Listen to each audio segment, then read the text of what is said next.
Le chapitre ici à Yuma. C'est un grand privilège pour moi de recevoir cette invitation à revenir. Nous avons eu ici un temps béni la fois passée, et lorsque j'ai compris que je devais revenir, cela m'a beaucoup réjoui. Et d'entendre les témoignages et ces bonnes paroles des gens, cela vous fortifie un peu.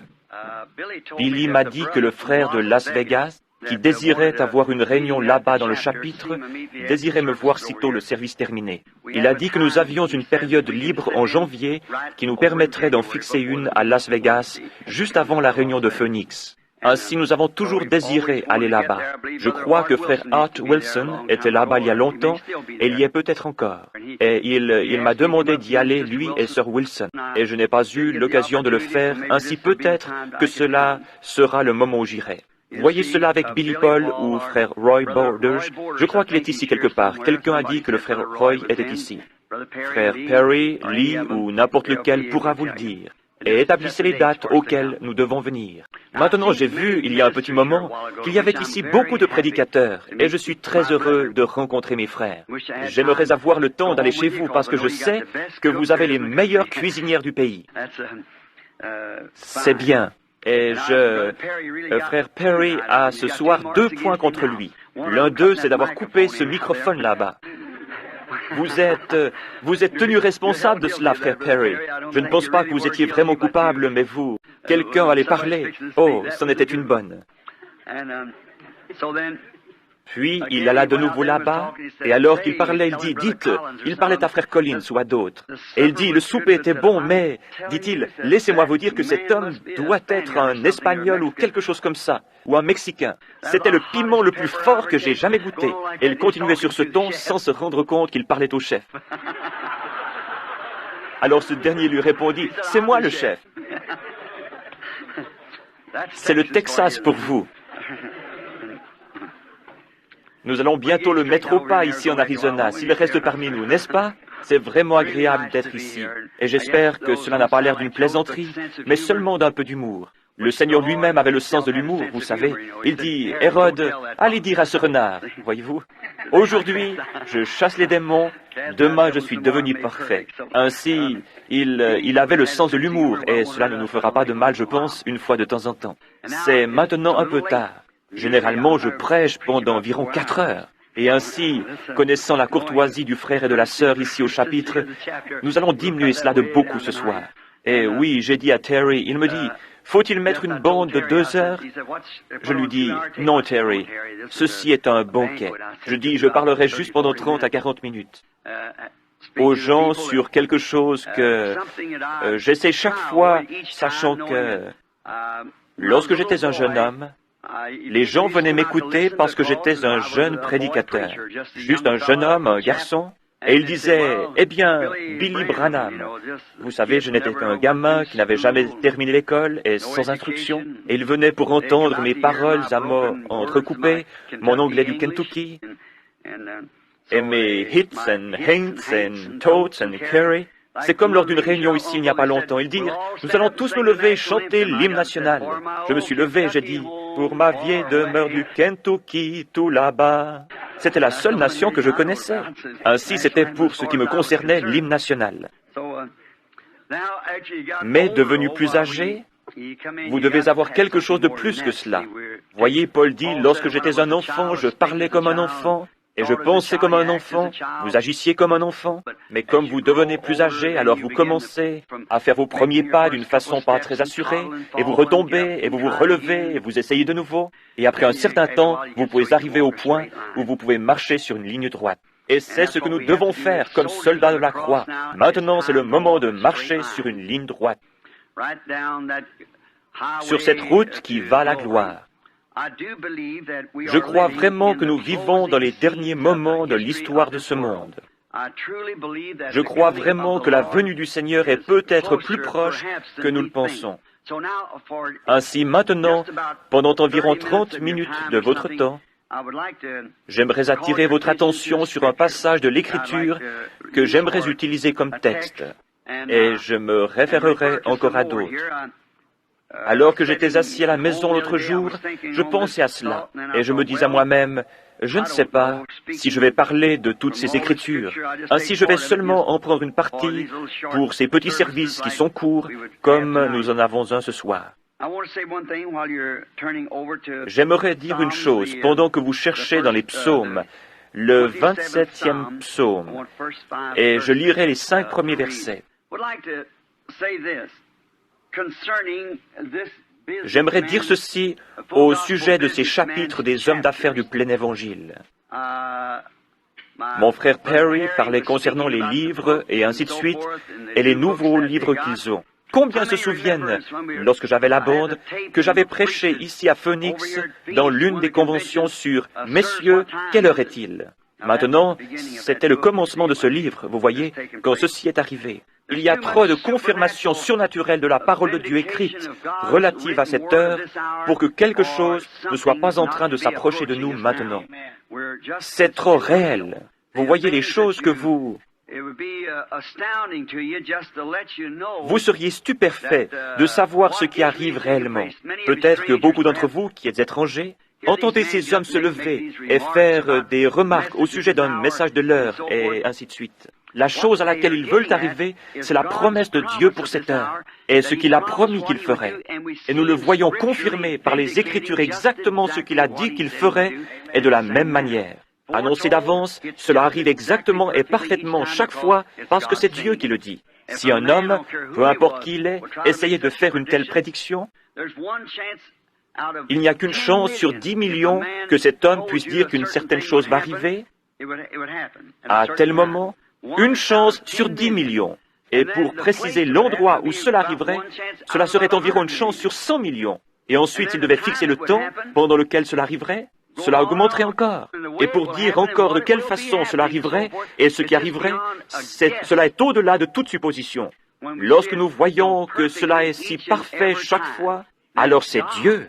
Ensuite, nous regardons dans les Écritures, et cela peut nous sembler inconnu, mais nous regardons dans les Écritures, sans même savoir où regarder, et le Saint-Esprit le met en évidence, et le compare à la parole entière pour en faire une image afin de nous montrer l'heure dans laquelle nous vivons. Nous changeons de dispensation. Nous sommes à un angle. C'est facile pour quelqu'un, après qu'un maçon ait construit un angle, de continuer à placer des briques sur la même ligne, comme le fait une certaine dénomination, qui commence à suivre une ligne, mais lorsque vous devez faire ces tournants pour aller dans l'autre direction, maintenant Dieu ne construit pas un mur, il construit une maison, voyez-vous, et il y a beaucoup de tranchées et de tournants qu'il a prédits ici dans la Bible. N'importe qui peut essayer de faire un tournant, mais cela doit être en accord avec le plan. Si cela ne l'est pas, cela doit être démoli de nouveau. Ainsi, nous louons Dieu pour sa bonté et pour la communion que nous avons avec vous, et pour les portes ouvertes que le Seigneur nous a données, et par ces hommes d'affaires. J'ai toujours soutenu que je ne croyais pas dans... Je crois dans les gens qui sont dans les dénominations. Mais je n'ai pas beaucoup de temps pour exhorter les dénominations, car chacune construit une barrière autour d'elle-même. Et je crois que c'est semblable à la petite histoire de frère David, au sujet des canards qu'il élève.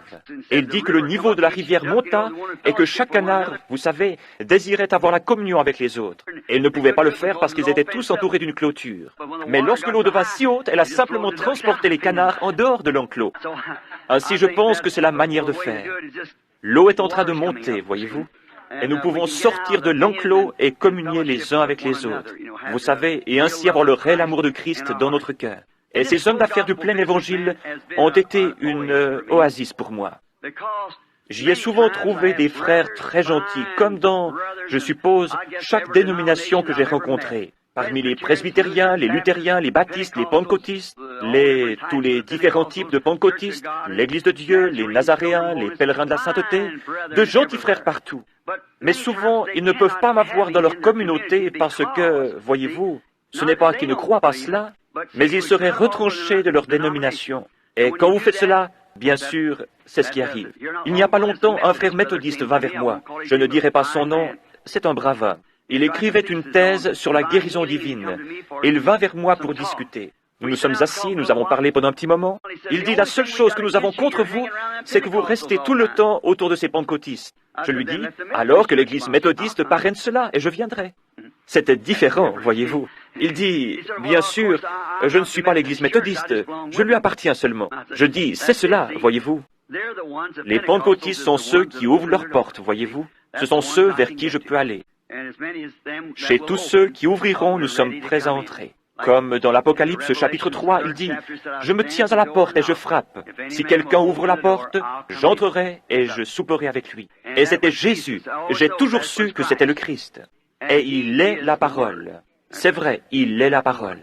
Ainsi, les hommes d'affaires du plein évangile ont été une oasis dans laquelle nous pouvons nous rassembler. Aucune église ne parraine cela. Ces hommes viennent de différentes églises. Et nous nous rassemblons pour fraterniser partout, tout autour du monde. Et j'ai aidé à établir beaucoup de chapitres des hommes d'affaires du plein évangile à travers le monde entier. Je suis reconnaissant de l'occasion qui m'a été donnée de le faire. Là, les hommes d'affaires parrainent cela, ainsi toutes les églises qui le désirent viennent de toute façon. Je ne désire jamais essayer de tirer quelqu'un hors de son église. Restez dans votre église et diffusez la lumière, voyez-vous. Soyez un réel chrétien, votre pasteur vous appréciera. Soyez un réel, loyal et véritable saint. N'importe quel homme qui croit en Dieu appréciera une personne comme cela. Oui, monsieur. Maintenant, je remercie le frère ici et sa femme et ce chapitre pour cette opportunité. Puisse ce chapitre croître et voir les bénédictions de Dieu reposer sur lui. Puisse-t-il être un instrument dans la main de Dieu pour sauver des centaines et des centaines de personnes avant la venue du Seigneur. Et je dis cela aussi pour les autres chapitres ou leurs représentants ici présents. Dans le livre des psaumes, je désire parler sur un sujet très particulier ce soir, pour un petit moment. Quelques passages de l'Écriture sont écrits ici, et je pensais peut-être que... Ce soir, je pensais parler sur un sujet différent, mais voyant le temps passer et désireux de ne pas vous retenir aussi longtemps, j'ai simplement regardé ici pour trouver quelques passages supplémentaires. Je désire parler sur le sujet de l'enlèvement, voyez-vous. Maintenant, nous croyons qu'il y aura un enlèvement. Tous les chrétiens croient cela. Tous ceux qui lisent la Bible croient qu'il y aura un enlèvement. Et maintenant, comme donnée de base, nous allons lire le psaume 25. Je vous demande pardon, le psaume 27, les versets 1 à 5. L'Éternel est ma lumière et mon salut. De qui aurais-je crainte? L'Éternel est le soutien de ma vie. De qui aurais-je peur? Quand des méchants s'avancent vers moi pour dévorer ma chair, ce sont mes persécuteurs et mes ennemis qui chancellent et tombent. Si une armée se campait contre moi, mon cœur n'aurait aucune crainte. Si une guerre s'élevait contre moi, je serais malgré cela plein de confiance.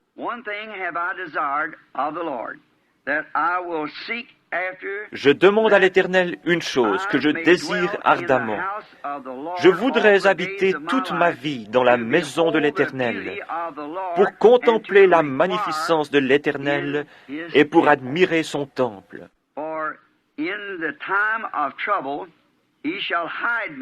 Car il me protégera dans son tabernacle au jour du malheur, il me cachera à l'abri de sa tente, il m'élèvera sur un rocher. Puisse le Seigneur ajouter ses bénédictions à cette lecture de sa parole. Aujourd'hui, il se peut qu'en parlant sur ce sujet, certains d'entre vous aient une autre opinion sur les voies que je prends, mais combien de personnes y a-t-il ici qui croient que la Bible enseigne qu'il y aura un enlèvement de l'Église? Oui, monsieur, c'est vrai, un enlèvement de l'Église. Que vous soyez un méthodiste, baptiste, presbytérien, ou qui que vous soyez, pentecôtiste, il y aura un enlèvement. Et je pense qu'en parlant, je n'essaye pas simplement de venir ici pour dire quelque chose de plaisant aux gens. Je n'ai jamais été coupable de cela. Je désire venir ici pour dire quelque chose que je me sens conduit à dire et qui, je pense, vous aiderait, quelque chose qui fasse avancer votre expérience avec Dieu si vous êtes un chrétien, ou si vous n'êtes pas un chrétien, quelque chose qui vous fasse devenir si honteux de vous-même que vous deviendrez un chrétien. Et c'est ainsi, dans cette direction, que j'ai toujours essayé d'aligner mes pensées comme le Seigneur me guidait. Nous avons été avertis que dans les derniers jours, les gens se moqueraient de cette doctrine. Lisons cela une minute. C'est dans 2 Pierre chapitre 3. Prenons un moment pour lire ceci, le chapitre 3 et les versets 3 et 4. Voyons si cela n'est pas juste. Sachant avant tout que dans les derniers jours, il viendrait des moqueurs avec leurs railleries, marchant selon leur propre convoitise, et disant, « Où est la promesse de son avènement? Car depuis que les pères sont morts, tout demeure comme dès le commencement de la création. » Ils veulent ignorer, en effet, que des cieux existèrent autrefois par la parole de Dieu, de même qu'une terre tirée de l'eau est formée au moyen de l'eau, et que, par ces choses, le monde d'alors périt, submergé par l'eau. Nous voyons que la raison pour laquelle ce sujet est à ce point sous-estimé,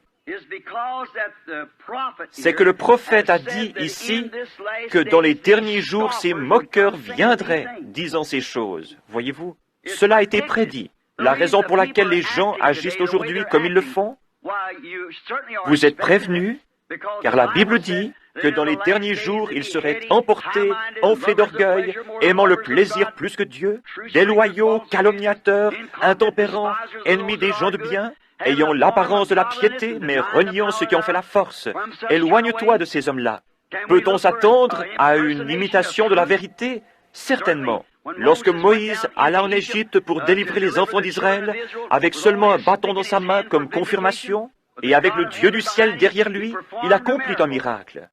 Derrière lui, les imitateurs sont venus et ont fait la même chose. Voyez-vous? Ils sont venus en second, après qu'il l'ait fait premièrement. Alors ils sont venus parce qu'ils copiaient ce qui avait été fait.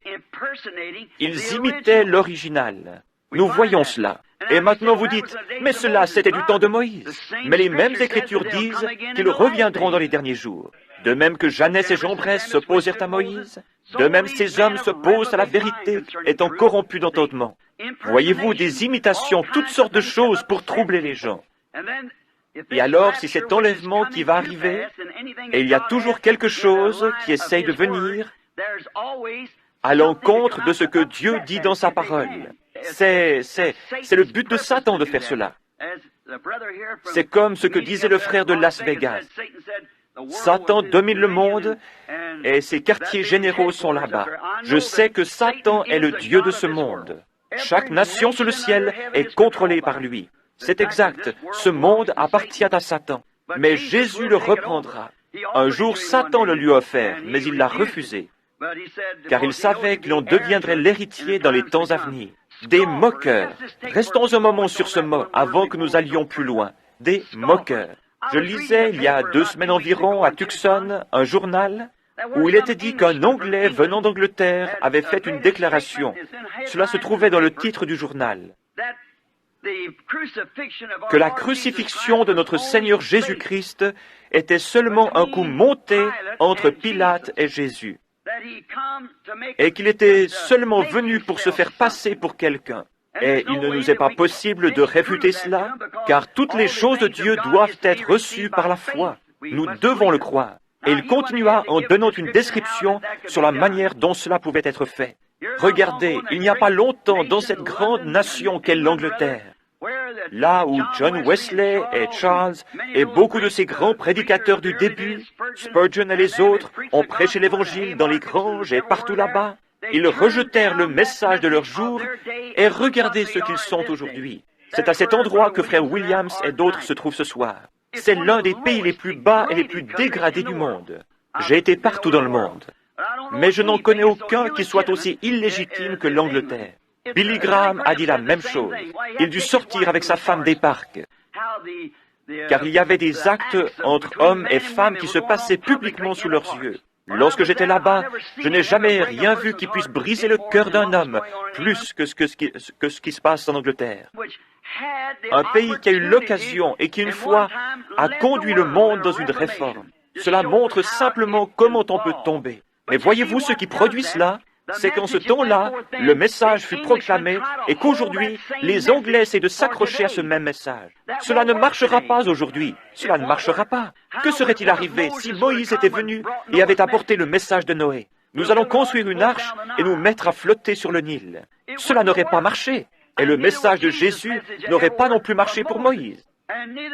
Et le message de Wesley ne marche pas non plus pour Luther ou le message de Luther pour Wesley. Et aujourd'hui, notre dernière grande réforme est la Pentecôte. Et aujourd'hui, nous nous éloignons de cela. Et le message pentecôtiste ne se mélange pas avec ceci, parce que c'est maintenant un autre jour. Tout cela est la parole de Dieu, mais l'édifice se construit, en commençant par les pieds, puis les bras, et en montant pour former une épouse pour l'enlèvement. Voyez-vous, cela n'évince pas les gens qui sont avant, car ils vécurent en fonction de leur message. Tous ceux qui étaient dans l'épouse sortiront. C'est pareil à la vie qui traverse une tige de blé. Elle quitte le grain de blé qui tomba dans le sol, afin de former la plante elle-même. Il n'y a pas longtemps, j'ai lu le livre qu'un Allemand avait écrit dans le but de critiquer. Il dit de tous des fanatiques qu'il y a dans le monde, William Branham les dépasse tous. Il dit, il n'est rien d'autre il est un magicien. Il fait ces choses. Vous voyez, l'homme ne sait pas. Et cet homme était un critique. Il ne croyait même pas en Dieu. Il dit, un Dieu qui a pu rester pendant les âges sombres, avec ses mains croisées sur son ventre, et se moquer de mères chrétiennes, et de ceux qui étaient censés être ses propres disciples, de ses mères avec de petits-enfants, et les laisser être dévorés par des lions, sans même faire un geste. Vous voyez comme l'esprit charnel et l'instruction ne peuvent saisir la vision? Ce grain de blé devait tomber dans le sol. Jésus dut mourir pour ressusciter de nouveau. Et l'Église de la Pentecôte dut faire de même. Elle dut aller dans le sol pendant ces âges sombres. Chaque graine qui va dans le sol doit rester dans le noir afin de pouvoir se reproduire. Mais elle commença à germer avec Martin Luther, continua au travers de Wesley et de la Pentecôte. Et maintenant c'est dans le grain. Et les systèmes dénominationnels sont laissés en arrière. Ils ne sont que des tiges. C'est tout. Le système dénominationnel doit être brûlé. Mais le véritable grain de blé qui sort de chacune de ces réformes sera enlevé dans l'épouse. Cela formera complètement l'épouse. Maintenant, nous voyons qu'en Angleterre, ils imitèrent la crucifixion il n'y a pas longtemps. C'était un groupe de ces garçons aux longs cheveux qui criaient et appelaient Jésus « Petit Père » et tout le reste. C'est une telle racaille. Maintenant, vous dites, cela, c'est à Londres, en Angleterre. Mais regardez ce qu'il y avait dans le journal la semaine dernière, ici en Amérique. Un docteur en théologie d'une certaine école a dit que la crucifixion était un coup monté et que Jésus avait seulement essayé de se faire passer pour cela et qu'il avait bu du mandragore et que cela, nous voyons qu'il en est parlé dans la Genèse. C'est une plante un peu comme la marijuana. On la trouve là-bas en Orient. Et si vous en buvez, cela vous fera dormir. Et vous serez comme mort pendant 2 ou 3 jours de suite. Il dit que lorsqu'ils lui donnèrent du vinaigre et du fiel, c'est tout à fait possible que ce fût du mandragore à la place. Et lorsqu'ils lui donnèrent cela, il s'effondra comme s'il était mort. Ils le mirent dans la tombe. Et le couchèrent là. Et après 2 ou 3 jours, bien sûr, en retournant là-bas, il était de nouveau réveillé et parfaitement bien. Et dit-il, il alla ensuite en Inde et mourut quelque part d'une mort ordinaire, essayant de truquer une religion. Premièrement, ce critique. Que se passe-t-il avec les gens? Voyez-vous, il y a des moqueurs, parce que nous vivons dans le jour où la prophétie s'accomplit. Dieu a distribué sa parole dans chaque âge, et chacun de ces âges doit manifester cela. Il a aussi ordonné d'avance des hommes pour accomplir cette parole dans les âges. Chaque fois qu'il a distribué sa parole, il a destiné un homme pour cela. Du temps de Moïse, il a destiné Moïse. Lorsqu'il décida du moment où le Fils de Dieu devait naître, il le destina à cela. Pour chaque âge, il a destiné ses hommes. Il les a ordonnés d'avance, comme le dit la Bible. Rien, si Dieu est infini, tout-puissant, omnipotent, omniprésent, omniscient, il savait toutes choses depuis le commencement. Il n'y a rien qui ne soit à sa place. C'est seulement nous qui le pensons. Tout marche. Si vous regardez dans sa parole, et si vous voyez ce qu'il fait, alors vous comprendrez. Maintenant, pensez à cela. Premièrement, si ce prédicateur avait réfléchi, il aurait vu que lorsqu'il mit ce vinaigre, ce fiel dans sa bouche, il le cracha. Premièrement, il ne le prit pas, voyez-vous. Ce ne sont que des moqueurs. Autre chose, comment ce Jésus de Nazareth, comment sa vie a-t-elle concordé avec chaque prophétie de l'Ancien Testament? Comment cela put-il être? Cela n'aurait pas pu être sans avoir été ordonné de Dieu. Sa vie concordait avec chaque prophétie de l'Ancien Testament. Autre chose, si ses disciples avaient monté cela, pourquoi chacun d'entre eux est-il mort en martyr? Et même l'apôtre Pierre a dit, « Mettez-moi avec la tête en bas, je ne suis pas digne de mourir comme lui. » Ils prirent André et le mirent de côté sur la croix. Ils scellèrent tous leur témoignage avec leur propre sang. Ils croyaient en lui et ils l'aimaient et ils donnèrent leur vie pour lui. S'il était un truqueur, pourquoi aurait-il fait cela? Vous voyez, les gens ne comprennent pas l'application spirituelle. Il n'y a pas longtemps de cela, il y avait un grand homme ici, un grand rabbi, qui écrivit que lorsque Moïse traversa la mer Rouge, ce n'était pas de l'eau en réalité, et que l'eau ne forma jamais de mur. Et il dit que ce qui arriva, c'est qu'à l'autre bout de la mer Rouge, il y a un endroit avec des roseaux, et il traversa les roseaux. Il n'y avait là pas d'eau, il y avait seulement beaucoup de roseaux, et ils traversèrent une sorte d'océan de roseaux. Et beaucoup d'ecclésiastiques croient cela, et ils l'acceptent. Tenez, il n'y a pas longtemps, lorsque le premier astronaute fit son vol, lorsqu'il revint, il n'avait rien vu de Dieu. Cela a même troublé des prédicateurs. Ils pensaient que Dieu vivait quelque part ici en haut, à quelques 225 kilomètres. Oh là là, l'instruction et la sagesse de ce monde ont transformé l'Église en un tas de mauvaises herbes. L'instruction et le système d'enseignement, la science et la civilisation, ces choses-là sont du diable. C'est la civilisation du diable, la Bible dit. Et notre civilisation qui va venir n'aura rien à voir du tout avec cette civilisation. Cela n'a rien à voir du tout avec elle. Ce sera une civilisation différente. Dans cette civilisation et dans ce monde scientifique que nous avons, plus nous devenons scientifiques, plus nous avançons vers la mort, avec ces choses et ces pièges pour tuer et tout le reste. Dans cette nouvelle civilisation, il n'y aura pas la mort, pas la maladie, pas la tristesse et pas la souffrance. Voyez-vous, là, il n'y en aura pas.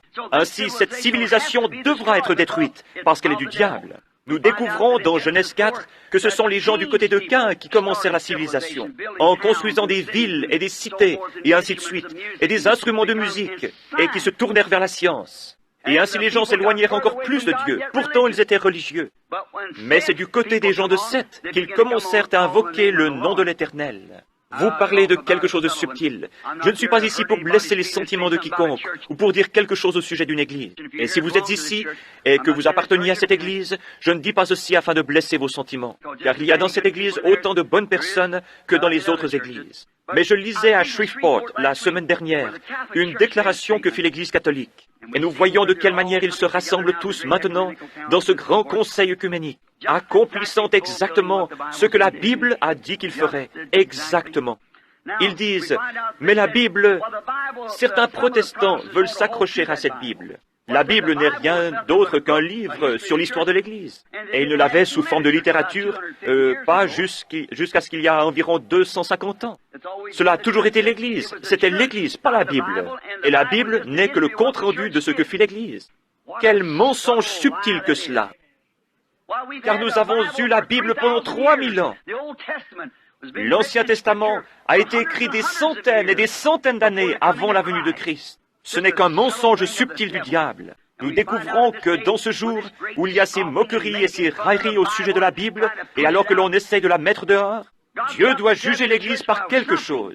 Il ne peut pas être juste, ils ne peuvent pas descendre cette rue et m'arrêter me disant que je fais 45 km à l'heure, dans une zone où il faut faire 30 km à l'heure, à moins qu'il n'y ait là quelque chose qui me dise que je ne suis pas autorisé à aller plus vite que 30 km. Cela doit être là, et Dieu va juger les gens un jour. Nous savons cela, il y a un jugement qui va venir. S'il va les juger par l'Église catholique, par laquelle d'entre elles? S'il va les juger par l'Église méthodiste, les baptistes sont perdus.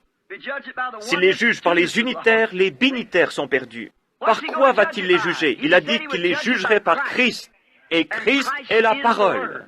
Ainsi, c'est par la parole de Dieu que Dieu les jugera. Au commencement était la parole, et la parole était avec Dieu, et la parole était Dieu. Et la parole fut faite chair et habita parmi nous, le même hier, aujourd'hui, éternellement. Voyez-vous, ainsi, il les jugera par sa parole. Nous voyons qu'en ce jour, ils essaient de pousser la Bible dehors et d'accepter l'Église. La Bible, ils ne la veulent pas, afin qu'ils puissent fabriquer toutes sortes de credos ou autres et marcher d'après eux. Alors que je parlais l'autre soir à Shreveport, au sujet de la communion, je leur ai montré que lorsqu'ils offraient cet agneau au sacrifice, il ne devait pas y avoir de levain parmi eux pendant la durée des 7 jours. Pas de levain, pas de pain avec du levain. Tout devait être sans levain. Cela représentait les 7 âges de l'Église dont nous parlons ici dans le livre. Il ne devait y avoir ni levain, ni rien d'autre qui soit mélangé à cela. Et nous avons mélangé des credos et des dénominations et tout le reste à la parole. Et nous essayons toujours de l'appeler la parole. Il n'y aura pas de levain pendant les 7 jours entiers. Et même ce que vous mangez aujourd'hui, n'essayez pas de le garder pour demain, mais brûlez-le avant le lever du jour, car il y a un nouveau message qui vient et une nouvelle chose. Voyez-vous, ils essayent de le conserver. Cela a été l'attitude de l'Église. Il se produit un réveil, et la première chose que vous savez, dans les 3 ans qui suivent, ils commencent une organisation avec cela. La dénomination crée une organisation. Mais avez-vous remarqué que ce message a balayé le monde durant 20 ans maintenant, sans former d'organisation? Et il n'y en aura jamais plus. C'est la fin. Le blé est revenu au blé. Le blé est revenu à son grain. La balle s'est retirée de lui. Et le blé doit demeurer dans la présence du soleil pour mûrir. N'est-il pas étrange qu'il y ait eu, il n'y a pas longtemps, sur la côte Est, ce grand obscurcissement? Ils ne pouvaient pas comprendre cela. Il y eut la même chose au Texas la semaine passée. Ils ne peuvent pas comprendre cela. Ne réalisez-vous pas que c'est un signe? Ne savez-vous pas que les nations se disloquent? Israël est dans sa patrie, et ces signes indiquent que nous sommes à la fin. Au même moment que cela s'obscurcit, ne savez-vous pas que c'est un signe, et que le prophète a dit, mais vers le soir, la lumière paraîtra? Ainsi, il y aura une lumière qui paraîtra vers le soir, lorsque tout s'obscurcit et que les choses vont au train où elles vont maintenant. Regardez comme ça c'est obscurci. Le pape vient de venir ici. Vous souvenez-vous, au tabernacle, vous avez tous les bandes, je pense. De quelle manière le Seigneur a montré ce jour-là, dans le tabernacle, exactement où ces âges de l'Église seraient et comment ils seraient. Et je les avais dessinés sur le tableau là-bas. Ce sont les âges de l'Église que vous voyez dessinés ici dans le livre. Le Saint-Esprit n'est-il pas descendu dans une grande colonne de feu et ne les a-t-il pas dessinés lui-même sur le mur alors que 300 à 400 personnes étaient assises là en train de le regarder? Et comme le pape commençait sa tournée par ici, la lune s'obscurcit et ils prirent des photographies et c'était pareil à ce qui avait été dessiné là-bas sur la plateforme.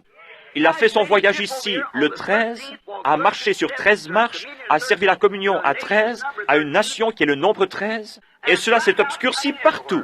Ne voyez-vous pas où nous en sommes? Nous sommes à la fin des temps. Des moqueurs se lèveront dans les derniers jours disant, il n'y a aucune différence entre maintenant et le temps où nos pères s'endormirent. Mais lorsque vous voyez ces choses qui commencent à arriver, levez la tête, préparez-vous. Quelque chose pourrait arriver d'un instant à l'autre. Christ revient pour son Église.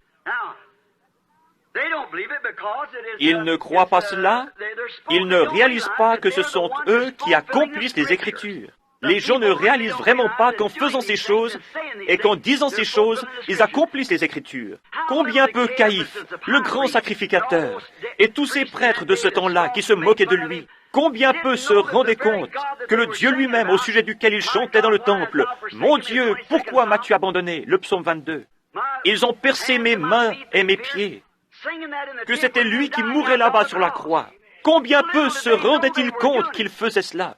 Même Jésus pria en disant, « Père, pardonne-leur, car ils ne savent ce qu'ils font. »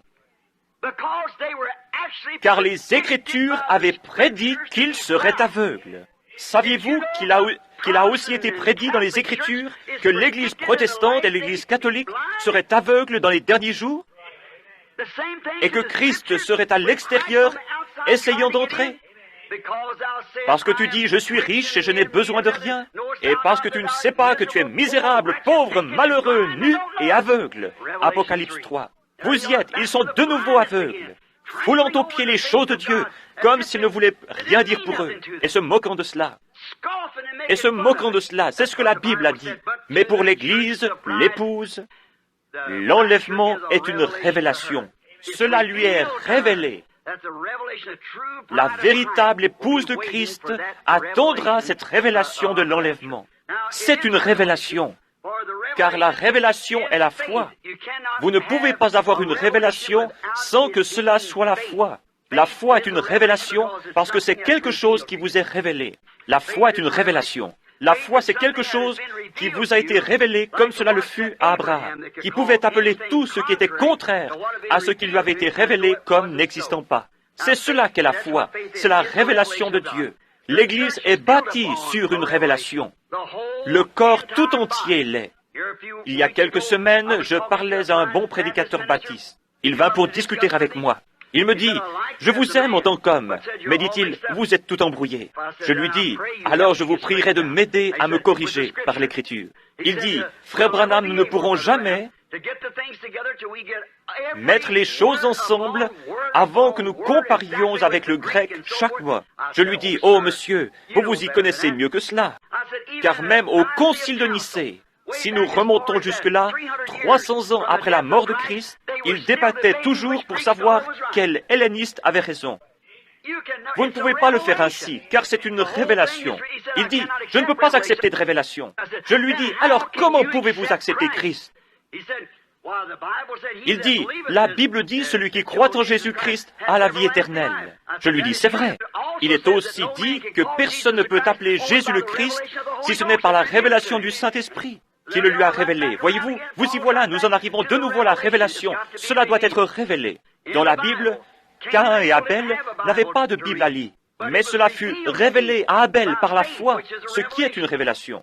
Abel offrit à Dieu un sacrifice plus excellent que celui de Caïn, et Dieu témoigna qu'il était juste. Lorsque Jésus demanda ici dans Matthieu 16, 17 et 18, nous n'avons pas le temps de le lire, mais si vous voulez l'inscrire, il dit, « Qui dit-on que je suis, moi le Fils de l'homme ?» L'un d'eux répondit, « Tu es Moïse, Élie ou un autre. » Il dit, « Mais vous, qui dites-vous que je suis ?» Il dit, « Tu es le Christ, le Fils du Dieu vivant. » Il dit, « Tu es heureux, Simon, fils de Jonas, car ce ne sont pas la chair et le sang qui t'ont révélé cela, mais c'est mon Père qui est dans les cieux. » Sur cette pierre, la révélation spirituelle montrant qui est Dieu, qui est Jésus, et qu'il est la révélation de Dieu. Dieu fait chair et révélé au monde. Il était dans le monde, Dieu était en Christ, réconciliant le monde avec lui-même, et révélant ce que Dieu était dans un corps de chair. Tu es le Christ, le oint, le Fils de Dieu. Il dit, ce ne sont pas la chair et le sang qui t'ont révélé cela, mais c'est mon Père qui est dans les cieux. Sur cette pierre, je bâtirai mon Église, la révélation de la parole en sa saison. Je bâtirai mon Église et les portes du séjour des morts ne prévaudront point contre elle. Le livre de l'Apocalypse ou Révélation est le dernier livre de la Bible. Il est scellé pour les incroyants. Dans celui-ci, au chapitre 22, la Bible dit, « Quiconque retranchera un mot de ce livre ou en ajoutera un, j'enlèverai sa part du livre de vie. » Nous réalisons alors que cela fut donné exclusivement pour les croyants. Cela ouvre le livre de l'Apocalypse et révèle qui est l'auteur de tout ce livre. Et cela montre qu'il doit être considéré comme l'alpha et l'oméga, de la Genèse à l'Apocalypse. Jésus-Christ le même du commencement à la fin. Et cela révèle le mystère complet de sa personne et ses plans relatifs aux âges de l'Église qui viendraient. Tout cela était scellé par 7 sceaux. Le livre était écrit, mais souvenez-vous qu'il était scellé avec 7 sceaux. Et ces 7 sceaux ne devaient pas être ouverts, selon Apocalypse 10, avant que le dernier ange terrestre ne sonne de la trompette, Apocalypse 10, 7, voyez-vous, mais qu'au jour de la proclamation du message du dernier ange, c'est-à-dire le 7e ange, le mystère de Dieu s'accomplirait dans cet âge. Et c'est l'âge dans lequel nous vivons. Nous savons tous que nous vivons dans l'âge de Laodicée. Il n'y aura jamais un autre âge, cela ne peut pas être. Ainsi nous vivons dans l'âge de Laodicée. Et ces 7 sceaux qui ont fermé le livre et qui sont un mystère pour les gens doivent être ouverts en ce jour-là. C'est ce qu'il a promis. Cela ne sera rien qui soit en dehors de la parole, parce que vous ne pouvez ni ajouter à la parole, ni retrancher la parole. Cela doit rester toujours la parole. Mais la révélation sert à en révéler la vérité, ce que c'est pour le faire concorder avec le reste de l'Écriture. Alors Dieu confirme que c'est la vérité. Voyez-vous, Dieu n'a pas besoin d'interprète. Il est son propre interprète. Il donne sa propre interprétation en faisant s'accomplir les choses qu'il a annoncées. Comme au commencement, il a dit « Que la lumière soit !» et la lumière fut. Cela n'a pas besoin d'interprétation, c'est confirmé. Maintenant, il a promis certaines choses dans l'Écriture pour ces derniers jours. C'était là, c'est ainsi que Jésus était le Fils de Dieu. Il promit de l'envoyer. Quand il était ici sur la terre et que les gens ne pouvaient pas le croire, il leur disait, « Sondez les Écritures, car en elles vous pensez avoir la vie éternelle, et ce sont elles qui témoignent de moi. Si je ne fais pas les œuvres de mon Père, alors ne me croyez pas. Mais si vous ne pouvez pas me croire, croyez les œuvres que je fais, parce qu'elles témoignent de moi. » Ainsi, dans l'âge de Wesley, les œuvres qu'il fit témoignèrent qui il était. Dans l'âge de Luther, avec la Réforme, assurément cela témoigna qui il était. Au temps des pentecôtistes, avec le retour aux dons, la restauration des dons, le parler en langue et les démons qui étaient chassés et les dons, cela rend du témoignage. Il n'y avait pas de plaisanterie à ce sujet. Les gens ont dit, lorsque cela commença, j'ai lu des livres sur l'histoire de la Pentecôte. Ils dirent, cela ne peut pas durer longtemps, cela va se consumer, et cela brûle toujours. Pourquoi? Parce que vous ne pourrez jamais l'éteindre. Dieu a dit qu'il y aurait cela. C'est une portion de la parole. Et vous ne pourrez pas plus l'éteindre que... Et lorsque l'épouse est appelée, comment allez-vous l'éteindre? C'est la révélation de la manifestation de la parole rendue vraie. Et nous vivons dans ce jour-là. Dieu soit loué. La révélation du mystère de sa personne. L'enlèvement est seulement, cet enlèvement dont nous parlons est seulement pour l'épouse. Souvenez-vous que la Bible dit, les autres morts ne revinrent point à la vie jusqu'à ce que les 1000 ans fussent accomplis. Ce grand enlèvement. S'il n'y a pas d'enlèvement, mes amis, où sommes-nous? Qu'allons-nous faire? Dans quel âge vivons-nous? Quelles promesses avons-nous? Il va y avoir un enlèvement. La Bible dit qu'il y en aura un, et il est seulement pour les élus, seulement pour la dame élue, l'épouse qui est sortie en ce jour, l'Église. Le mot Église signifie appeler hors d'eux. Et comme Moïse appela une nation hors d'une nation, le Saint-Esprit appelle une épouse hors d'une église hors d'une église. Ce sont des membres venant de toutes les dénominations qui forment l'épouse. L'arbre épouse, comme il en est parlé dans la bande, l'arbre épouse. Une épouse appelée, sortant. L'épouse, et elle seule, sera dans l'enlèvement.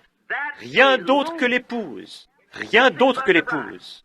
Les élus connus d'avance par Dieu, depuis le commencement, les gènes spirituels du Père. Laissez-moi m'arrêter ici une minute. Je deviens nerveux à penser que je vais vous garder trop longtemps.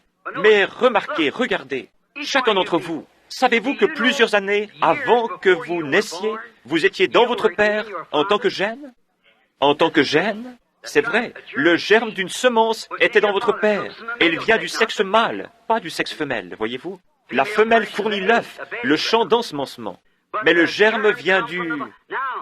Par exemple, mon père ou mon fils qui est ici, lorsque j'avais 16 ans, mon fils était en moi. Je ne le connaissais pas, mais il était là. Maintenant, au travers d'un champ d'ensemencement, au travers du mariage, il est devenu à mon image. Je le connais, je peux communiquer avec lui. Et il est venu lorsque c'était le bon moment. Pareillement, si vous avez la vie éternelle, vous étiez en Dieu avant même qu'il y ait un monde. Vous êtes une partie, un fils de Dieu, un attribut de Dieu. Il savait l'âge dans lequel vous viendriez. Il vous a prédestiné à prendre cette place-là dans cet âge, et personne d'autre ne peut la prendre. Peu importe combien il y a d'imitations, vous devez être là, parce qu'il savait que vous y seriez. Maintenant, vous êtes rendu manifeste. Maintenant, vous pouvez fraterniser avec lui, et c'est ce qu'il désire. Il désire ardemment cette communion, être adoré. Mais si votre vie n'était pas depuis toujours un attribut en Dieu, vous n'êtes qu'un imitateur du christianisme. Voyez-vous, il y en aura des milliards et des milliards qui ne seront que des imitateurs du christianisme. Il y a une remarque que j'ai faite récemment. J'ai observé frère Demos Shakarian là-bas, alors qu'ils étaient en train d'hybrider le bétail. Et j'ai observé les tubes d'essai et ainsi de suite, comme ils étaient pris par les vétérinaires. Dans l'éjaculation du mâle, il y a environ 1 million de germes qui sortent de lui chaque fois. Et environ 1 million d'œufs viennent de la femelle au même moment. Mais saviez-vous que parmi tous ces petits germes qui se déplacent, 1 million d'entre eux, il n'y en a qu'un qui est ordonné à vivre? Il y a seulement un œuf qui est fertile, et ce petit germe va se faufiler parmi tous les autres petits germes, il va passer par-dessus d'autres petits germes qui lui ressemblent parfaitement, et passera au-dessus de celui-ci et au-dessus de celui-là, pour trouver cet œuf fertile, et il pénétrera à l'intérieur de celui-ci. Et ensuite, tous les autres meurent. On parle de la naissance virginale, mais elle est à moitié moins mystérieuse que la naissance physique. Voyez plutôt comme c'est ordonné d'avance et prédestiné par Dieu. Maintenant, au commencement, très loin en arrière, beaucoup d'années avant que commence le temps, Si vous êtes un chrétien né de nouveau ce soir, vous étiez alors en Dieu votre Père. Et c'est pourquoi, lorsque vous venez dans cette vie, ici, et professez le christianisme, et que tout va de travers, alors vous vous demandez pourquoi ceci et pourquoi tout cela. Vous vous êtes posé des questions à ce sujet. Mais un jour, quelque chose vous a frappé. Qu'était-ce? C'était cette vie qui était là, au fond, depuis le commencement. Et si vous connaissez ma petite histoire au sujet de la mère aigle qui cherchait son petit, vous m'avez entendu prêcher là-dessus, montrant comment ce petit aigle éclot sous une poule. Elle essayait de nourrir ses petits poulets, mais le petit aigle ne pouvait pas digérer cela, parce qu'il n'était pas un poulet pour commencer. Pourtant, il était dans l'enclos avec les poulets, et il suivait les poulets. Mais lorsqu'elle grattait dans la basse-cour, le petit aigle ne pouvait le supporter. Chaque fois qu'elle gloussait, tous les petits poulets s'en allaient, et ainsi il allait aussi. Mais un jour, sa mère se rappela qu'elle avait pondu 2 œufs. Pas seulement un. Il devait y en avoir un autre quelque part. Elle s'en alla à sa recherche. Elle se mit à voler et à tourner en rond. Et finalement, elle arriva au-dessus de la basse-cour. Et là, elle découvrit son bébé. Elle poussa un cri. Il réalisa que cette voix était la chose qui correspondait. C'était ce qu'il cherchait, voyez-vous. Et il réalisa alors qu'il n'était pas un poulet, il était un aigle. Et c'est ainsi avec chaque chrétien né de nouveau. Lorsque vous venez, peu m'importe à combien de dénominations vous vous êtes joints, ou sur combien de livres vous avez mis votre nom, lorsque cette réelle parole de Dieu est confirmée, est rendue vraie devant vous comme cela, vous réalisez à ce moment-là que vous êtes un aigle. Parce que tout le gloussement de cette poule, joignez-vous à ceci et joignez-vous à cela, et allez dans cette direction, allez dans celle-là, c'est absurde. Il faut véritablement ajouter parole sur parole. Lorsqu'un germe vient dans la matrice de la femelle, il ne prend pas, vous n'êtes pas devenu un germe humain venant de votre père, et ensuite un germe venant d'un chien, et ensuite venant d'un chat, et ensuite d'un poulet. C'était tout du germe humain. Et le corps de Jésus-Christ, l'épouse sera une partie de son corps, lequel il était la parole, et l'épouse devra être la parole. La parole, ajoutée à la parole, ajoutée à la parole. La justification de Luther, la sanctification de Wesley, le baptême du Saint-Esprit des pentecôtistes, la restauration des dons, et tout le reste va avec. Cela doit être la parole sur la parole, le germe sur le germe, la vie sur la vie, pour produire la stature complète de l'épouse du Seigneur Jésus-Christ. Maintenant, souvenez-vous que vous étiez un attribut. Et maintenant, après que nous ayons découvert ces choses et que Christ revient pour son épouse, comment entrons-nous donc dans cette épouse? C'est la question. Beaucoup disent, joignez-vous à notre congrégation. L'un d'entre eux désire un certain type de baptême. L'un veut faire ceci ou cela. L'un dit que vous devez parler en langue, sinon vous ne l'avez pas. L'autre dit que vous n'avez pas besoin de parler en langue. Celui-ci dit que vous devez danser dans l'esprit, et celui-ci dit que vous devez crier. Celui-ci que vous devez avoir une sensation. Tout cela est en ordre, et pourtant c'est encore tout faux. Comment un homme ou une femme ou un enfant de Dieu qui est né de l'Esprit de Dieu, comment peut-il nier la parole de Dieu? Quand Dieu lui-même l'interprète et dit, c'est cela. J'ai promis cela, le voilà. Montrant cela aussi clairement que possible. Ils sont forcés de le voir, voyez-vous? Comment Christ pourrait-il nier sa propre parole? Si Christ est en vous, il ne peut nier sa propre parole. Alors comment entrons-nous dans ce corps? 1 Corinthiens 12, dans un seul esprit, nous avons tous été baptisés pour former un seul corps. Dans un seul baptême du Saint-Esprit. Si vous voulez inscrire cela, c'est dans 1 Corinthiens 12, 13. Dans un seul esprit, nous avons tous été baptisés, et l'esprit est la vie de Christ. Est-ce vrai? La vie de Christ est la vie de chaque semence. Lui, étant la semence parole, donne la vie à la semence. Saisissez-vous cela? Si cette vie se trouve dans la semence, et que ce baptême du Saint-Esprit vienne sur elle, cela va forcément amener la vie à cette semence. Comme je vous le disais ici à Phoenix, j'ai parlé il n'y a pas longtemps à Fred John Chariot. Alors que j'étais là-bas, il me montra un arbre qui portait des agrumes. Il fait croître beaucoup d'agrumes. Et il me montra un arbre qui portait 8 ou 9 sortes de fruits différents. Et je lui dis, frère Chariot, quelle sorte d'arbre est-ce? Il me dit, un oranger. Je lui dis, pourquoi porte-t-il des citrons, des mandarines, des clémentines et des pamplemousses? Il me dit, ce sont tous des agrumes, et ils ont été greffés. Oh, lui dit, je vois, ainsi l'année prochaine, il y aura des oranges. Oh, non. Chaque branche portera ses propres fruits. Beaucoup d'entre vous qui cultivez des fruits et qui habitez ici dans cette vallée agrume savez cela. Elle portera ses propres fruits. Si vous mettez une branche de citronnier sur un oranger, elle produira des citrons. Elle produira des citrons, parce que c'est la nature de cet agrume. Mais pourtant, elle ne portera pas le fruit original. Et c'est ce que nous avons fait. Nous y avons greffé des crêtes d'eau et toutes sortes d'autres choses. Toutes sortes d'autres choses. Comment les méthodistes pourraient-ils enfanter autre chose qu'un enfant méthodiste? Comment n'importe quelle dénomination pourrait-elle enfanter autre chose qu'un enfant dénominationnel? Mais si une branche originelle sort de cet arbre, elle produira des oranges. Et alors si Dieu fait quelque chose dans l'Église, ce sera original et à nouveau exactement avec la parole. Cela doit être ainsi, parce que la vie est dans l'arbre et elle produit selon son espèce. Maintenant, nous voyons que cette grande Église s'est déplacée pendant les âges en portant son fruit. Et comme les branches arrêtaient de produire, il les émondait. Dans Saint Jean 15, il n'a jamais émondé le cep, mais il a enlevé les branches. Il les a coupées parce qu'elles ne portaient pas de fruits. Jésus veut du fruit pour lui-même. Sa femme doit enfanter des enfants semblables à lui.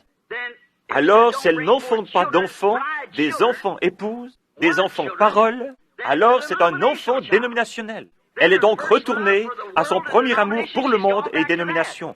Elles ne peuvent pas enfanter un réel et véritable chrétien né de nouveau, parce qu'il n'y a là rien pour le faire.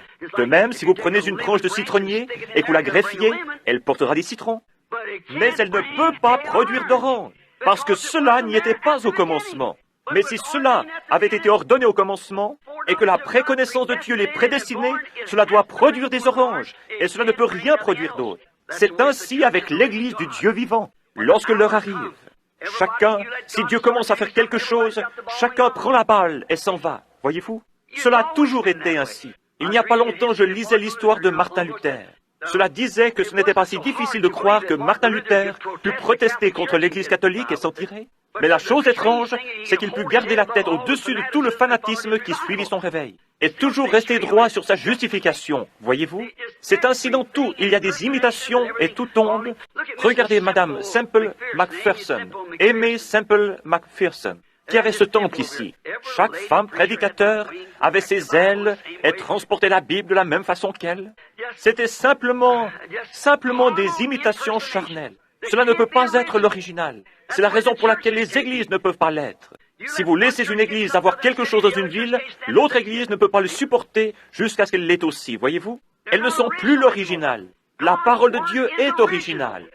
C'est la parole, elle doit produire selon son espèce au temps convenable. Cela ayant été élu et prédestiné par Dieu le Père. Maintenant, comment entrons-nous dans cette église? Dans un seul esprit, nous avons tous été baptisés pour former un seul corps. Le corps de Christ, qui est l'épouse, la parole. Nous avons été baptisés pour le former par le Saint-Esprit. Maintenant, regardons si, oui ou non, nous sommes dans le dernier âge. Nous le découvrons si nous lisons dans la Genèse, vers le chapitre 5. Vous pouvez aussi lire dans Luc.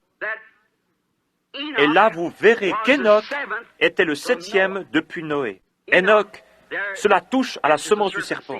Car si Caïn était le fils d'Abel, alors Enoch était le 8e, voyez-vous. Mais nulle part dans la Bible, il est dit que Caïn était le fils d'Abel, ou Caïn, le fils d'Adam. Mais la Bible dit qu'il était du malin, et Adam n'était pas le malin. Voyez-vous, Caïn était du malin. Nous voyons ici qu'Enoch était le 7e depuis Noé, ce qui est un type des âges de l'Église. Les 6 autres hommes qui étaient avant lui moururent. Mais Enoch fut enlevé. Enoch fut enlevé. C'est le 7e âge de l'Église qui est pris dans l'enlèvement.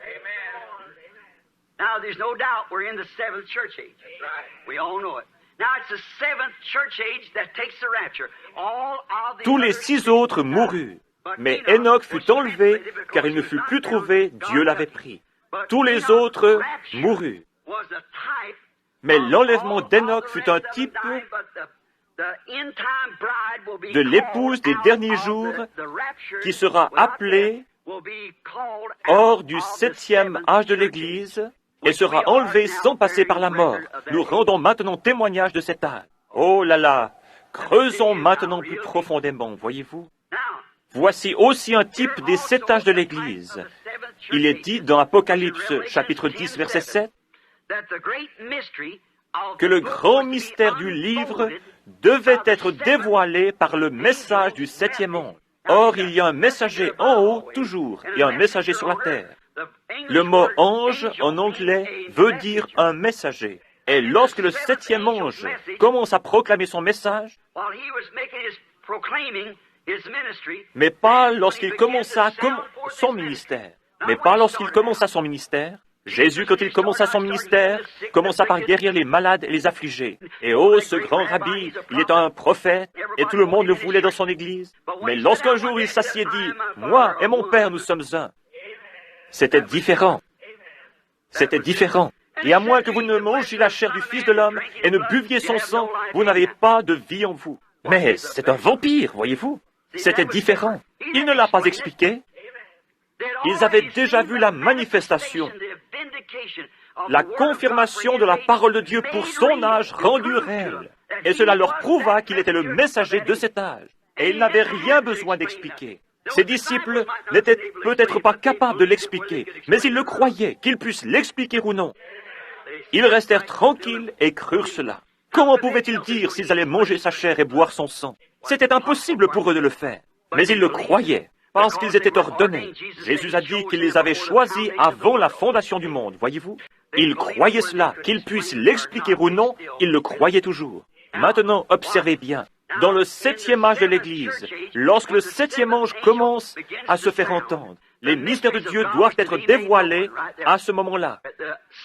Les sceaux que les réformateurs, ce fut une question de temps.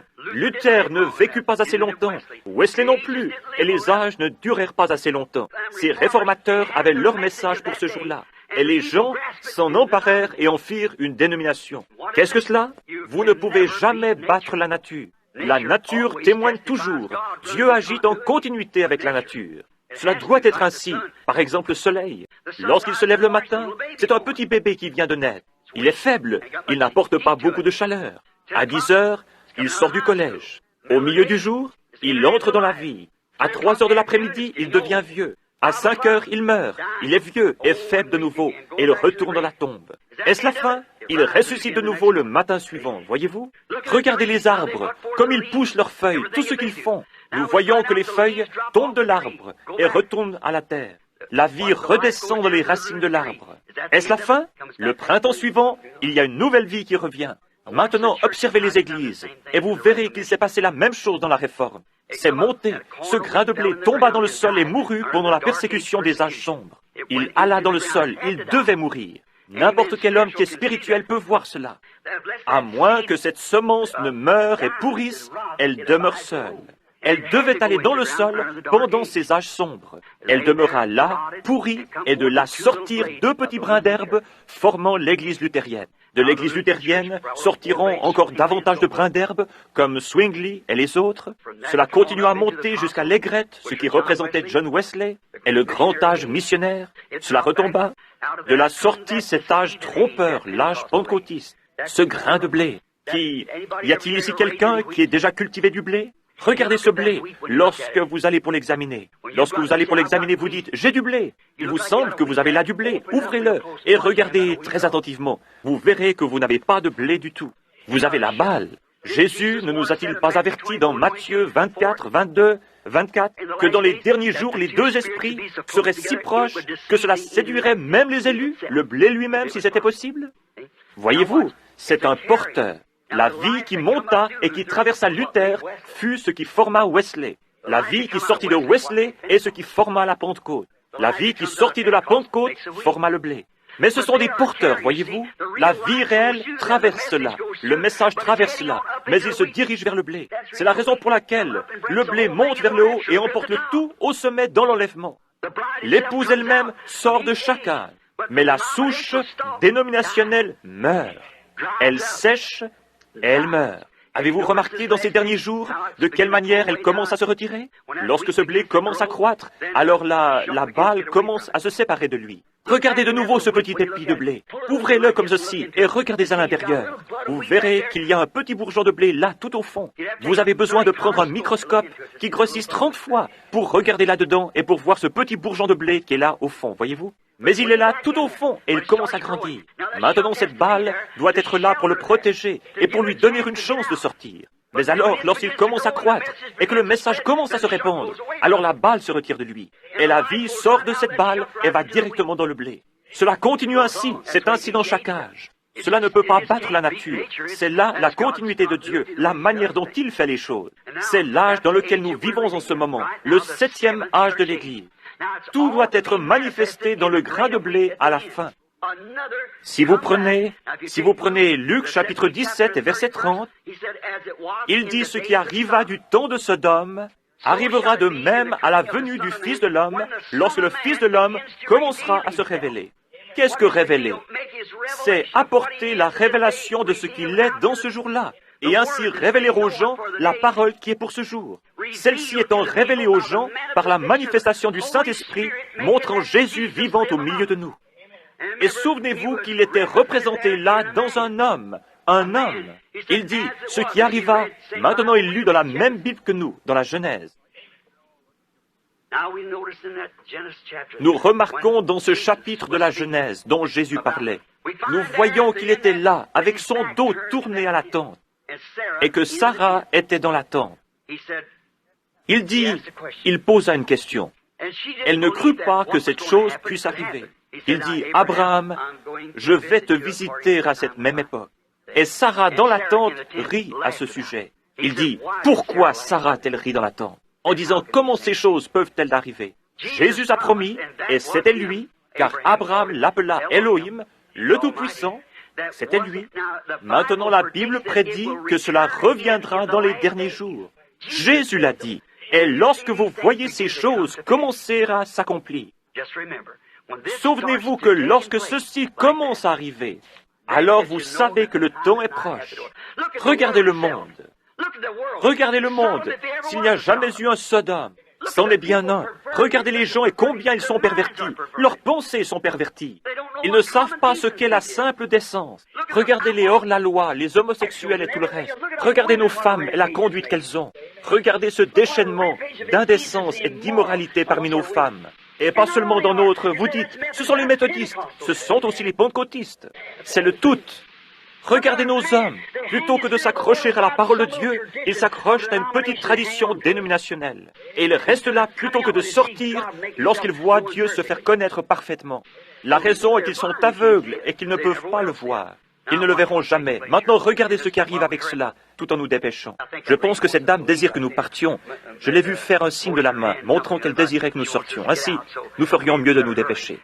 Remarquez qu'Enoch, qui est le type de l'Église, est aussi représenté ici dans le 7e âge de l'Église. Pouvez-vous voir cela? Le 7e âge de l'Église. Lorsqu'il sonnera de...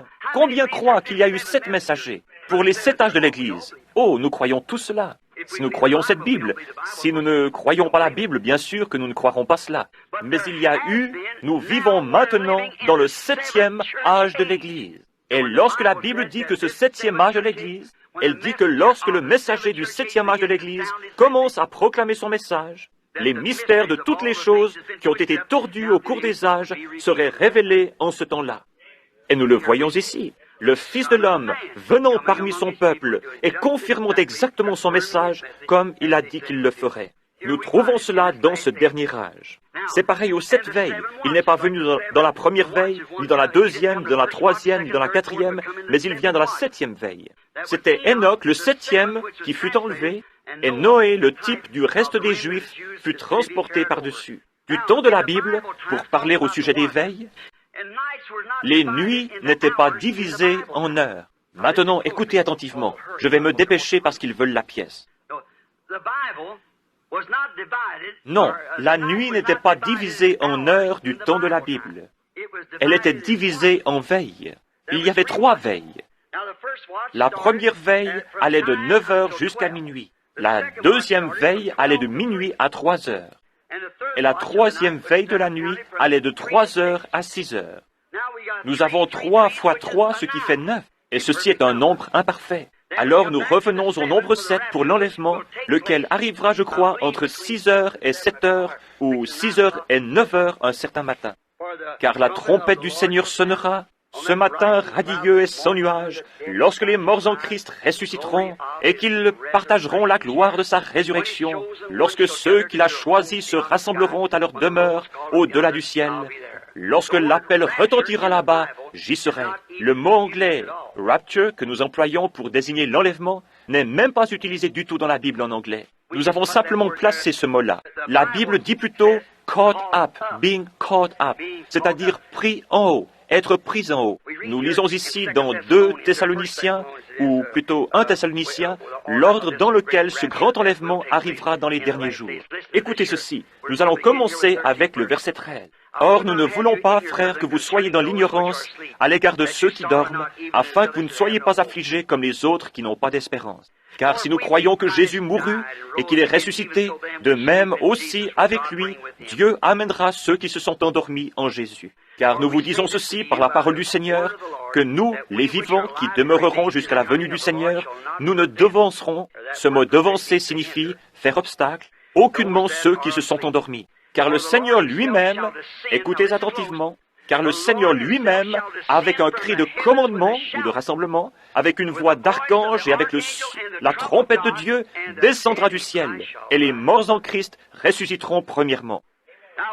Je veux que vous remarquiez cette grande chose qui arrive ici maintenant. Ne manquez pas ceci.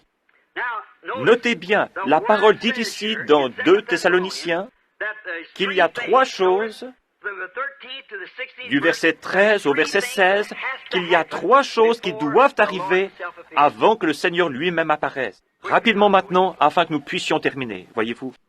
La première chose qui arrive est un cri de commandement, puis une voix, et ensuite une trompette. Lisons-le maintenant, et voyons si c'est juste, voyez-vous. Car le Seigneur lui-même, verset 16, avec un cri de commandement, avec une voix d'archange, et avec la trompette de Dieu, descendra du ciel.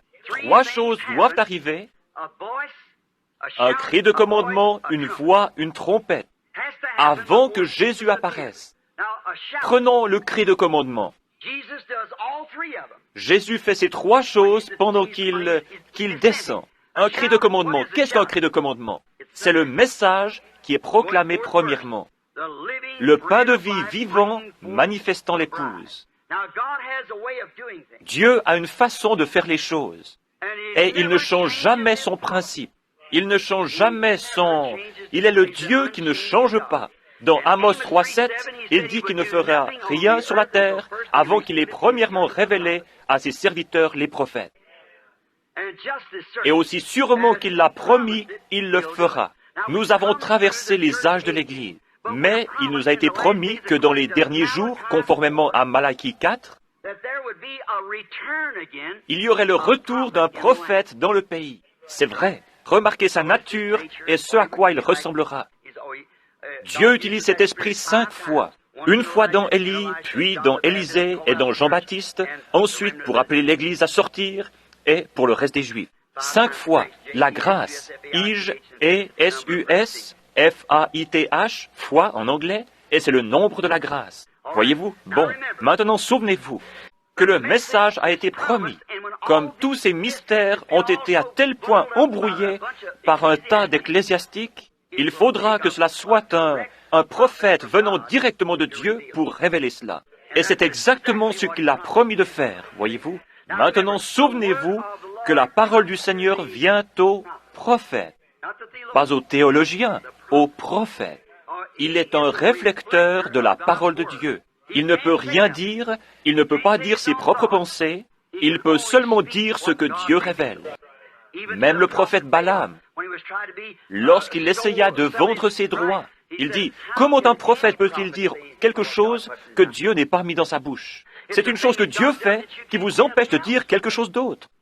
Vous êtes né ainsi. Vous ne pourriez pas plus le faire que, comme si vous disiez, je ne peux pas ouvrir mes yeux, alors que vous êtes en train de regarder. Voyez-vous, vous le pouvez. Vous ne pouvez pas ne pas étendre votre main, alors que vous le pouvez. Voyez-vous, vous ne pouvez pas être un chien, alors que vous êtes un humain. Voyez-vous, vous êtes simplement fait ainsi.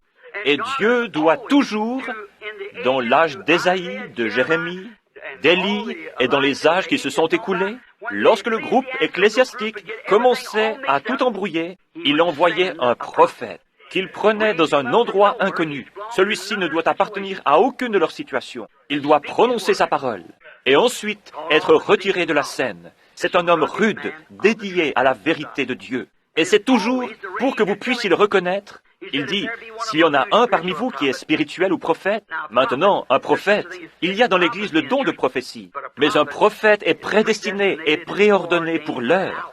Voyez-vous? Oui, monsieur. Maintenant, si une prophétie est donnée, 2 ou 3 doivent la juger pour savoir si elle est vraie ou fausse avant que l'Église puisse la recevoir. Mais personne ne le faisait pour un prophète, parce qu'il était absolument la parole de Dieu. Il était cette parole dans son jour. Vous voyez, Dieu se reflétait. Si Dieu a promis de nous envoyer cela de nouveau dans les derniers jours, c'est afin de faire sortir cette épouse de ce désordre ecclésiastique. La seule façon que cela peut être fait, cela ne se fera jamais. L'Église ne peut pas recevoir Christ. Les pentecôtistes, nous ne pouvons pas continuer à porter ce message dans la condition dans laquelle l'Église est aujourd'hui. Comment allons-nous exécuter cela dans les temps de la fin, dans la condition où ils sont aujourd'hui, lorsqu'ils s'opposent les uns aux autres et que tout est si ecclésiastique? Oh, miséricorde, c'est du gâchis, c'est déjà allé dans des dénominations. Je défie tout historien, à n'importe quel moment, de prouver le contraire. Chaque fois qu'un message fut proclamé sur la terre et qu'ils l'organisèrent, il mourut à ce moment-là. Et la Pentecôte a fait la même chose que les autres. Les pentecôtistes qui sont sortis, vous, les assemblées de Dieu, dont les pères et les mères sont sortis de ces organisations au temps de l'ancien concile général, en criant et en louant Dieu, et en parlant contre ces choses, vous êtes retournés comme un chien à ce qu'il avait vomi et comme la truie au bourbier. Vous avez fait la même chose que les autres. Vous êtes maintenant si conformistes que vous avez fermé vos entrailles de miséricorde. Et il faut presque avoir une carte de membre avant même que l'on puisse s'associer à vous. Et vous, les unitaires, Dieu vous a donné un message, et plutôt que d'aller de l'avant en restant humble, vous avez voulu vous détacher et organiser votre groupe. Et où êtes-vous tous? Dans le même seau. C'est exact, mais l'Esprit de Dieu continue à avancer. Moi, le Seigneur, je planterai et je l'arroserai jour et nuit, de peur qu'on ne... Il a ordonné que ces choses soient. Et maintenant, il doit envoyer ceci. La première chose qui arrive, lorsqu'il commence à descendre du ciel, est un cri de commandement. Qu'est-ce donc? C'est un message pour rassembler les gens. Un message est proclamé premièrement. C'est le temps de la préparation des lampes. Levez-vous et préparez vos lampes. Quelle veille était-ce? La 7e, pas la 6e, la 7e. Voici, l'époux vient. Levez-vous et préparez vos lampes. Elles le firent. Certaines d'entre elles découvrirent qu'elles n'avaient même pas d'huile dans leurs lampes. Voyez-vous? Mais c'est le moment de préparer les lampes. C'est le temps de Malachie 4. Lorsqu'il prend, c'est Luc 17, c'est Ésaïe, toutes ces prophéties. C'est parfaitement déclaré dans les Écritures. Ce qui se rapporte à ce jour, nous le voyons se dérouler ici même. Il n'y a pas de... Nous voyons ces choses arriver, mes chers frères et sœurs. Et Dieu dans le ciel sait que je pourrais mourir sur cette plateforme en ce moment même. Vous voyez, vous devriez simplement regarder un peu ce qui se passe. C'est extraordinaire. Lorsque vous voyez Dieu venir du ciel et se tenir devant des groupes d'hommes, se manifestant lui-même comme il l'a toujours fait. Et c'est la vérité, et cette Bible est ouverte là, voyez-vous. Nous y sommes. Le système dénominationnel est mort. Il est fini. Il ne se relèvera jamais. Il sera brûlé. C'est ce que vous faites avec la balle dans les champs. Fuyez loin de cela. Pénétrez en Christ. Ne dites pas « j'appartiens aux méthodistes, j'appartiens aux baptistes, j'appartiens aux pentecôtistes », mais pénétrez en Christ. Et si vous êtes en Christ, il n'y a pas un mot écrit ici que vous ne puissiez croire, peu m'importe ce que quiconque d'autre dit. Mais ensuite, Dieu manifeste cette chose parce que vous... Lorsqu'il répand l'Esprit sur la parole, qu'arrive-t-il? La même chose que lorsqu'on verse de l'eau sur n'importe quelle semence. Elle vivra, elle produira selon son espèce. Vous dites, j'ai reçu le baptême du Saint-Esprit. Cela ne veut pas dire que vous êtes sauvé. Bien loin de là. Regardez par ici. Vous êtes un être triple. À l'intérieur de ce jeune garçon ici, il y a une âme. Ensuite, il y a un esprit. Et ensuite, il y a un corps. Vous avez 5 sens dans ce corps pour contacter votre demeure terrestre. Il ne contacte pas les autres choses. Vous avez 5 sens ici de l'esprit, l'amour, la conscience, et ainsi de suite comme cela. Mais ici, à l'intérieur, c'est où vous vivez. C'est ce que vous êtes. Jésus n'a-t-il pas dit que la pluie tombe sur les justes et sur les injustes? Mettez de la mauvaise herbe ici et du blé là, et versez de l'eau sur eux, et continuez à les fertiliser et à faire ces choses-là. Ne vont-ils pas les deux vivre par la même eau? Bien sûr. Mais qu'est-ce que cela? L'un d'entre eux produira de la mauvaise herbe, parce que c'est ce qu'il est. La mauvaise herbe lèvera les bras et jubilera comme le blé. La Bible ne dit-elle pas que dans les derniers jours viendraient de faux Christ? Pas de faux Jésus, mais de faux Christ, des oints, mais pas selon la parole. Ils ont une onction dénominationnelle, mais qui n'est pas selon la parole, car la parole rendra témoignage pour elle-même. Elle n'a pas besoin d'autre chose, elle rendra témoignage pour elle-même. Et il viendra de faux oints. Vous avez ma bande qui traite de cela. Oh, si vous en appeliez un et que vous disiez, « Oh, êtes-vous un Jésus ?» Oh, certainement pas. Les gens n'accepteraient pas cela, mais quand on dit, « Oh, gloire, j'ai l'onction !» Et c'est une véritable onction. Souvenez-vous que Caïphe l'avait aussi et qu'il prophétisa. Balaam de même l'avait et il prophétisa. Mais cela n'a rien à voir avec ce qu'il y a à l'intérieur. À moins que cela soit la semence de Dieu, son gène depuis le commencement est prédestiné, vous êtes perdus. Peu m'importe combien vous jubilez, parlez en langue, courez, criez, cela n'a rien à voir avec cela. Une mauvaise herbe peut compter autant que n'importe quelle autre. J'ai vu des païens se lever et crier et parler en langue et boire du sang dans un crâne humain et invoquer le diable, voyez-vous. Ainsi, vous ne voulez aucune de ces sensations et de ces choses. Oubliez ça. C'est votre cœur qui doit être dans cette parole, et cela est Christ. Amenez-la ici et observez de quelle manière elle se fait connaître, comment elle s'ouvre, pareillement à n'importe quelle autre semence, et se déclare elle-même dans l'âge dans lequel elle vit. Luther ne pouvait rien apporter d'autre que des brins d'herbe. Les autres purent apporter ces autres choses. Mais maintenant, nous sommes dans l'âge du blé. Les luthériens, les véritables luthériens, devaient produire un authentique Luther. L'authentique Pentecôte devait produire l'authentique Pentecôte, c'est tout. Mais nous avons dépassé cet âge et nous continuons. Saviez-vous que c'est l'Église catholique qui a lancé les pentecôtistes? Et si l'Église pentecôtiste restait encore 2000 ans, elle serait en plus mauvaise condition que l'Église catholique actuellement. C'est exact. Je dis cela à mes frères et à mes sœurs que j'aime, et Dieu sait cela. Mais souvenez-vous, mes amis, je dois vous rencontrer là-bas au jugement. Et cela ne sera peut-être pas long. Je dois rendre témoignage à la vérité.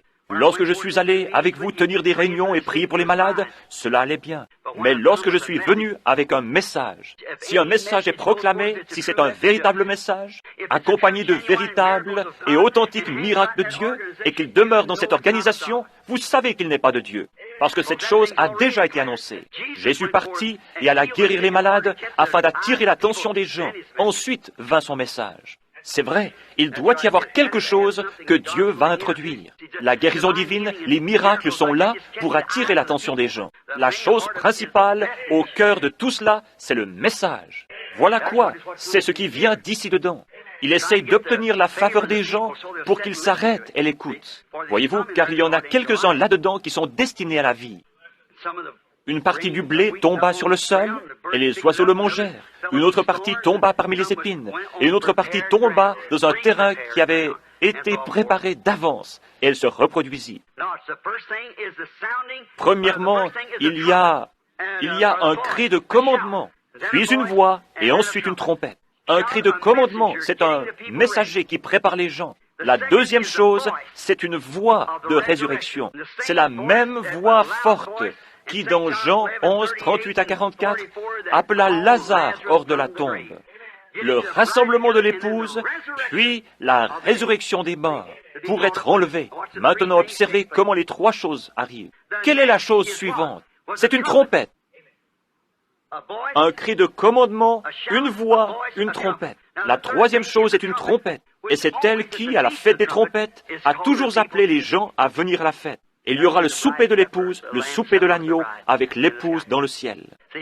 La première chose qui se produit, c'est son message, qui appelle l'épouse à se rassembler. La chose suivante, c'est la résurrection de l'épouse qui dort, celle qui mourut dans les autres âges. Ils sont enlevés ensemble et la trompette les appelle à la fête dans le ciel. C'est cela qui arrive, mes amis. Nous sommes là, prêts, maintenant. La seule chose que l'Église qui est sortie doit encore faire, c'est de rester au soleil pour mûrir. La grande moissonneuse viendra ensuite. Les tiges seront brûlées, mais le grain sera rassemblé dans le grenier, voyez-vous. Vous n'êtes pas des gens aveugles. Vous êtes des gens sensés. Et si j'étais ici et que je disais ces choses pour faire du tort, je dis cela parce que c'est la vie, et parce que je suis responsable envers Dieu de dire cela. Et je dois le dire. Et mon message, pendant tout le temps où il y avait des guérisons et ainsi de suite, j'ai toujours su que cela était pour attirer l'attention des gens, et que le message viendrait ensuite. Et le voici, ces 7 sceaux ouverts, ces mystères, montrant ces choses, voilà ce qui est arrivé. Je ne le savais pas, mais il y a ici des hommes qui étaient avec moi lorsque vous m'avez entendu prêcher ce sermon. Messieurs, quelle heure est-il? Et ce matin-là, à l'endroit exact annoncé d'avance, apparurent 7 anges qui venaient du ciel. Et alors qu'ils s'élevaient et que ce tourbillon les enleva, nous étions là les regardant partir. Et la science en prit une photographie au travers du pays jusqu'au Mexique. Et alors que j'observais, un jour quand j'ai commencé à prêcher sur les 7 âges de l'Église, j'ai appelé Jack Moore, qui est un grand théologien, et je lui ai dit, « Jack, qui est cette personne qui se tient là? Il y a quelqu'un ressemblant au Fils de l'homme qui est debout là, avec des cheveux aussi blancs que la laine. » C'était un homme jeune. Comment pouvait-il avoir des cheveux aussi blancs que la laine? Il me dit, « Frère Branham, c'était son corps glorifié. » Cela ne sonna pas juste. Mais lorsque je suis allé dans ma chambre et que j'ai commencé à prier, il me fit savoir ce que c'était. J'ai toujours prêché qu'il était Dieu, pas simplement un homme. Il était Dieu manifesté dans la chair. Dieu, l'attribut de l'amour de Dieu, les grands attributs de Dieu qui sont descendus et qui se sont révélés ici sur la terre. Jésus était l'amour de Dieu, lequel forma un corps dans lequel Jéhovah lui-même vécut. Il était la plénitude de la divinité corporellement. Ce que Dieu était, il le manifesta au travers de ce corps. Ce corps devait mourir afin qu'il puisse laver l'épouse avec son sang. Et notez que l'épouse n'est pas seulement lavée, pardonnée, mais elle est aussi justifiée. Voyez-vous, avez-vous déjà essayé de voir ce que le mot justifié veut dire? Par exemple, si Frère Green apprenait que je buvais, que je faisais de vilaines choses, et qu'ensuite il découvre que je ne les avais pas faites, et qu'il vienne me dire, « Je vous pardonne, Frère Branham. » Vous me pardonnez? Je ne l'ai jamais fait. De quoi me pardonnez-vous? Voyez-vous? Mais si je suis coupable, alors je peux être pardonné. Mais je ne suis pas encore justifié parce que je l'ai quand même fait. Mais le mot justifié signifie comme si vous ne l'aviez jamais fait du tout. Justifié. Alors le sang de Jésus-Christ nous purifie si bien de nos péchés qu'ils sont mis dans le livre de l'oubli de Dieu. Il est le seul qui puisse le faire. Nous ne le pouvons pas. Nous pouvons pardonner, mais pas oublier. Je peux vous pardonner, mais je me souviendrai toujours que vous avez fait ces vilaines choses. Alors vous n'êtes pas justifié, vous êtes pardonné. Mais aux yeux de Dieu, l'épouse est justifiée. Elle ne l'a jamais fait pour commencer. Amen. Elle se trouve là, unie au Fils de Dieu vertueux, sans avoir jamais péché. Pourquoi? Elle était prédestinée. Elle fut prise au piège dans ceci. Et maintenant, quand elle entendit la vérité et qu'elle s'est avancée, le sang l'a purifiée. Et elle se tient là vertueuse. Voyez-vous, il n'y a aucun péché du tout sur elle. C'est pourquoi le message appelle l'épouse à se rassembler. Voyez-vous, le cri de commandement est la trompette. Ce matin-là, il cria d'une voix forte, et cette voix réveilla Lazare. D'une voix forte, il cria, « Lazare, sors !» Voyez-vous, et la même voix réveille l'épouse endormie. Ceux qui sont morts, et la trompette, au son de la trompette, lorsqu'elle sonne, elle appelle. Une trompette a toujours appelé Israël à la fête des trompettes.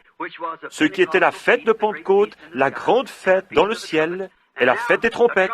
Une trompette annonce un rassemblement. C'est un appel à la fête.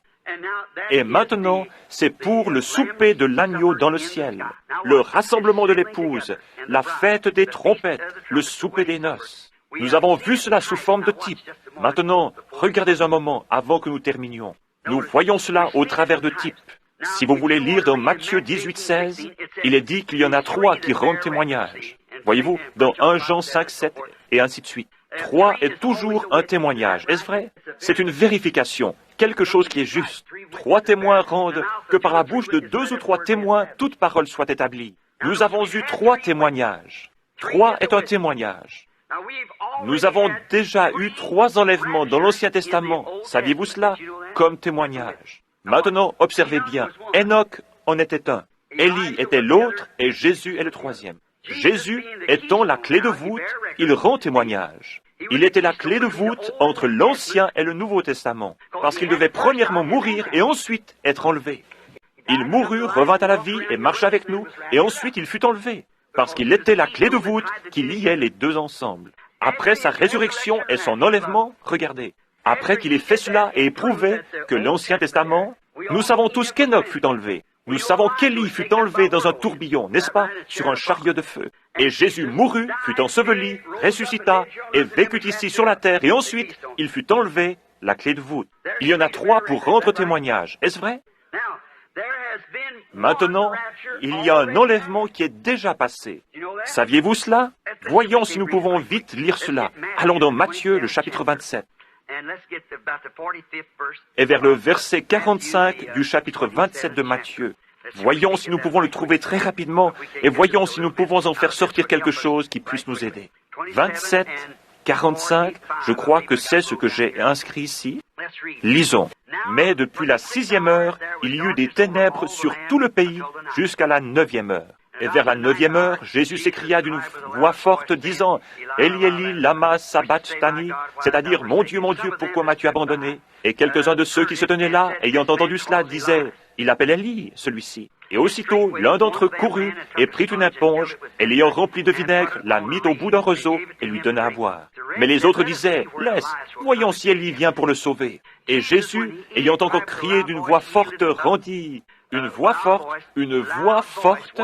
Remarquez que lorsque Jésus mourut, il cria d'une voix forte et rendit l'esprit. Et voici le voile du temple se déchira en deux depuis le haut jusqu'en bas, et la terre trembla, et les rochers se fendirent, et les sépulcres s'ouvrirent, et beaucoup de corps des saints endormis ressuscitèrent. Et, étant sortis des sépulcres après sa résurrection, ils entrèrent dans la ville sainte et apparurent à plusieurs. Un enlèvement est passé. 3 sont arrivés dans l'Ancien Testament, pour ceux qui étaient préparés et à qui la parole du Seigneur était venue. Voyez-vous? La parole du Seigneur vint à Enoch. La parole du Seigneur vint à Élie. Il était prophète, voyez-vous? La parole du Seigneur était Jésus, voyez-vous? Regardons dans l'Ancien Testament, ces saints de l'Ancien Testament. Lorsque ce premier enlèvement se produisit, remarquez au verset 50 que sa voix forte réveilla les saints de l'Ancien Testament, de même que sa voix forte réveilla Lazare, voyez-vous? Sa voix forte les réveilla. Et le second s'accomplit dans 2 Thessaloniciens au chapitre 4. Lisons cela. Nous venons de le lire il y a quelques minutes, voyez-vous? Nous ne voulons pas, frères, que vous soyez dans l'ignorance à l'égard de ceux qui dorment, afin que vous ne soyez pas affligés comme c'est 1 Thessaloniciens 4, 12 à 18. Ce sera le second enlèvement. Le second enlèvement sera l'enlèvement de l'époux. Les saints de l'Ancien Testament sont partis dans sa présence et le paradis fut supprimé. Les saints de l'Ancien Testament remontèrent à sa voix forte lorsqu'il cria et rendit l'esprit. Pourquoi? Le sacrifice, la propitiation de leurs péchés qu'ils avaient attendu, ils croyaient que cet agneau parfait allait venir, c'est pourquoi ils offraient un agneau en sacrifice. Et quand il mourut et rendit l'esprit, il cria d'une voix forte et les saints de l'Ancien Testament se réveillèrent. Observez ici, le cri de commandement et la voix, cela se répétera à sa venue. Voyez-vous, il rendit l'esprit, et quand il le fit, le sacrifice était alors parfait, et le paradis se vida. Les saints de l'Ancien Testament revinrent sur la terre, ils marchèrent sur la terre, et entrèrent avec lui lors de son enlèvement. David dit ici, « Élevez-vous, portails éternels, élevez-vous !» Il a emmené captive la captivité, et a donné des dons aux hommes. Quand les saints de l'Ancien Testament entrèrent avec lui, ils dirent, « Qui est ce roi de justice? L'Éternel de gloire, puissant dans la bataille. » Et ils entrèrent en marchant. Jésus a emmené captive la captivité. Et le voici qui vient avec les saints de l'Ancien Testament. Et ils entrèrent dans les nouveaux portails là-bas et ils dirent, « Portes, élevez vos têtes, et élevez-vous, portails éternels, et le roi de gloire entrera. » La voix venant de l'intérieur dit, « Qui est ce roi de gloire? L'Éternel, puissant dans la bataille. » Portes s'ouvrirent immédiatement, et Jésus le conquérant emmena captive la captivité. Et ceux qui avaient cru en lui et à qui la parole était venue, les saints de l'Ancien Testament étaient couchés là et attendaient. Il emmena captive la captivité. Et il s'éleva. Il prit les saints de l'Ancien Testament et ils entrèrent. Il y a un enlèvement qui est déjà passé. L'enlèvement suivant, comme décrit dans 2 Thessaloniciens, Et pour l'Église, l'épouse, elle doit ressusciter d'abord pour être enlevée dans la gloire. Nous les vivants qui demeurerons, c'est le corps qui est laissé ici sur la terre, nous ne devancerons aucunement ou ne ferons pas obstacle à ceux qui se sont endormis, car la trompette de Dieu sonnera premièrement et les morts en Christ ressusciteront, voyez-vous. Puis nous, les vivants qui demeurerons, nous serons ravis ensemble avec eux. L'autre jour, je me tenais au coin de la rue. Je me tenais au coin de la rue et je regardais le défilé du jour de l'armistice. Et quand il monte à la rue, j'étais là avec mon jeune fils Joseph. Premièrement, ce furent les vieux tanks de la première guerre qui passèrent, de vieux petits tanks. Après cela vinrent les gros tanks Sherman de la nouvelle guerre et les grands canons avec leurs bouches à feu et ainsi de suite. Avec leurs bouches à feu et ainsi de suite. Après cela vinrent les soldats et les mères de l'étoile dorée. Et ensuite vint un char qui portait sur la partie avant un cercueil pour commémorer la mort du soldat inconnu. Un soldat se tenait là, faisant la garde. Il y avait un fusilier marin d'un côté et un marin de l'autre. Une requête était écrite, et de l'autre côté, une mère de l'étoile dorée était assise. Elle avait perdu son garçon. Il y avait aussi une jeune femme qui pleurait, la tête penchée sur une table. Un petit garçon en haillons était assis à côté, des larmes coulant sur son visage. Il avait perdu son papa. Je pensais, quelle tristesse. Alors que je me tenais ici, regardant cela, je vois ces quelques soldats âgés qui marchent là tout estropiés, mais montrant avec fierté leur uniforme, parce qu'ils sont américains. Je pensais, oh mon Dieu, un jour, il y aura une déflagration qui viendra du ciel.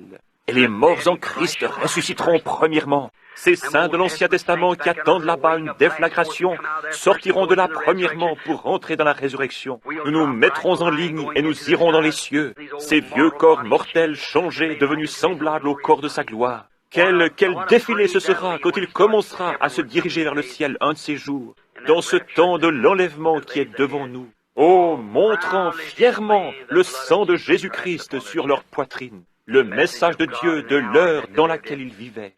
C'est le moment que nous attendons, frères.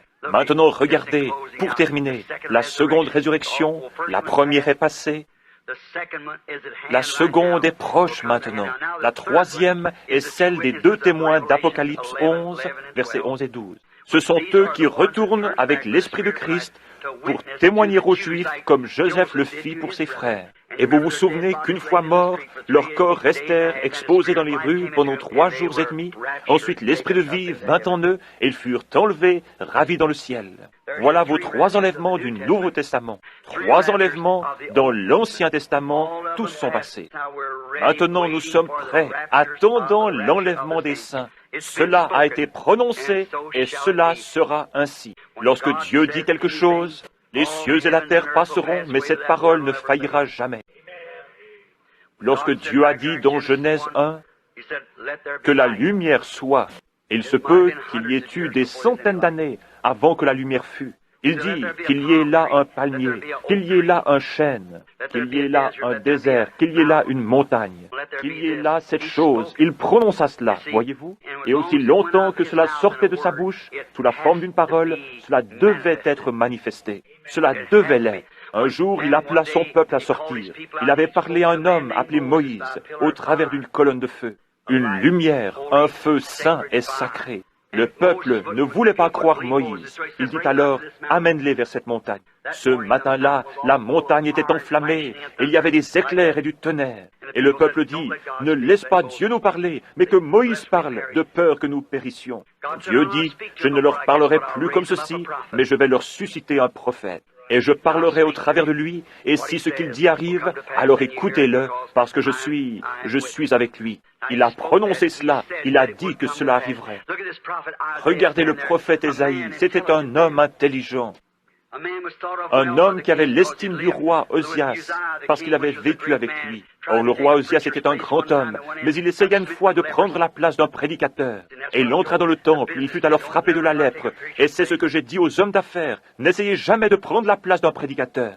Non, monsieur, restez à l'endroit où vous êtes, voyez-vous. Faites votre travail, ce que Dieu vous a dit de faire. Si vous êtes un doigt, vous ne pourrez jamais être une oreille. Et si vous êtes une oreille, vous ne serez jamais un nez, ou un nez, un œil, voyez-vous.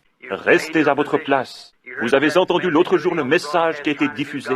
Essayez de rendre un service à Dieu. David, le roi oint, et tout le peuple jubilait et criait que c'était juste. Mais il n'avait pas consulté le prophète de Dieu. Et un homme mourut et tout fut gâché. N'essayez pas de faire une faveur à Dieu. Attendez que les conditions de Dieu soient remplies.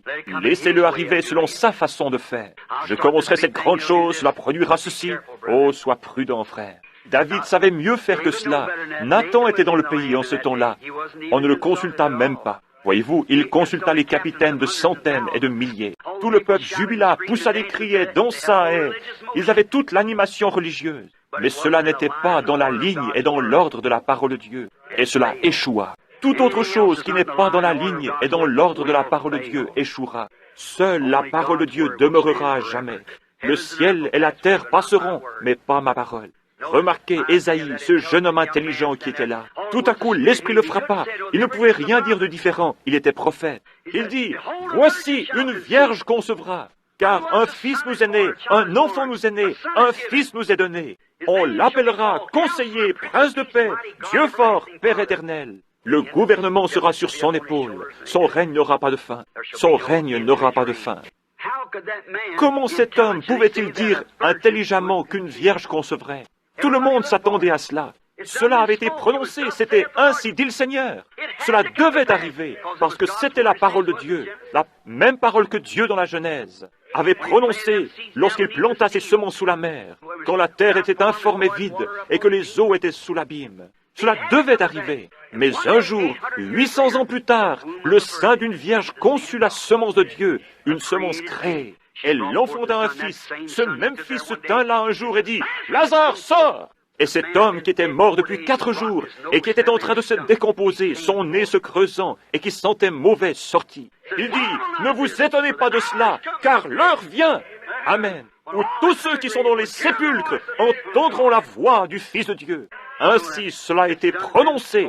Cela doit arriver. Il va y avoir un enlèvement. Oh là là, je me souviens de mon dernier message en Californie, où je pensais ne jamais retourner. Lorsque je prédis que Los Angeles irait au fond de l'océan, et ainsi dit le Seigneur, cela arrivera. Elle est finie, elle est ruinée, elle est perdue. À quel moment?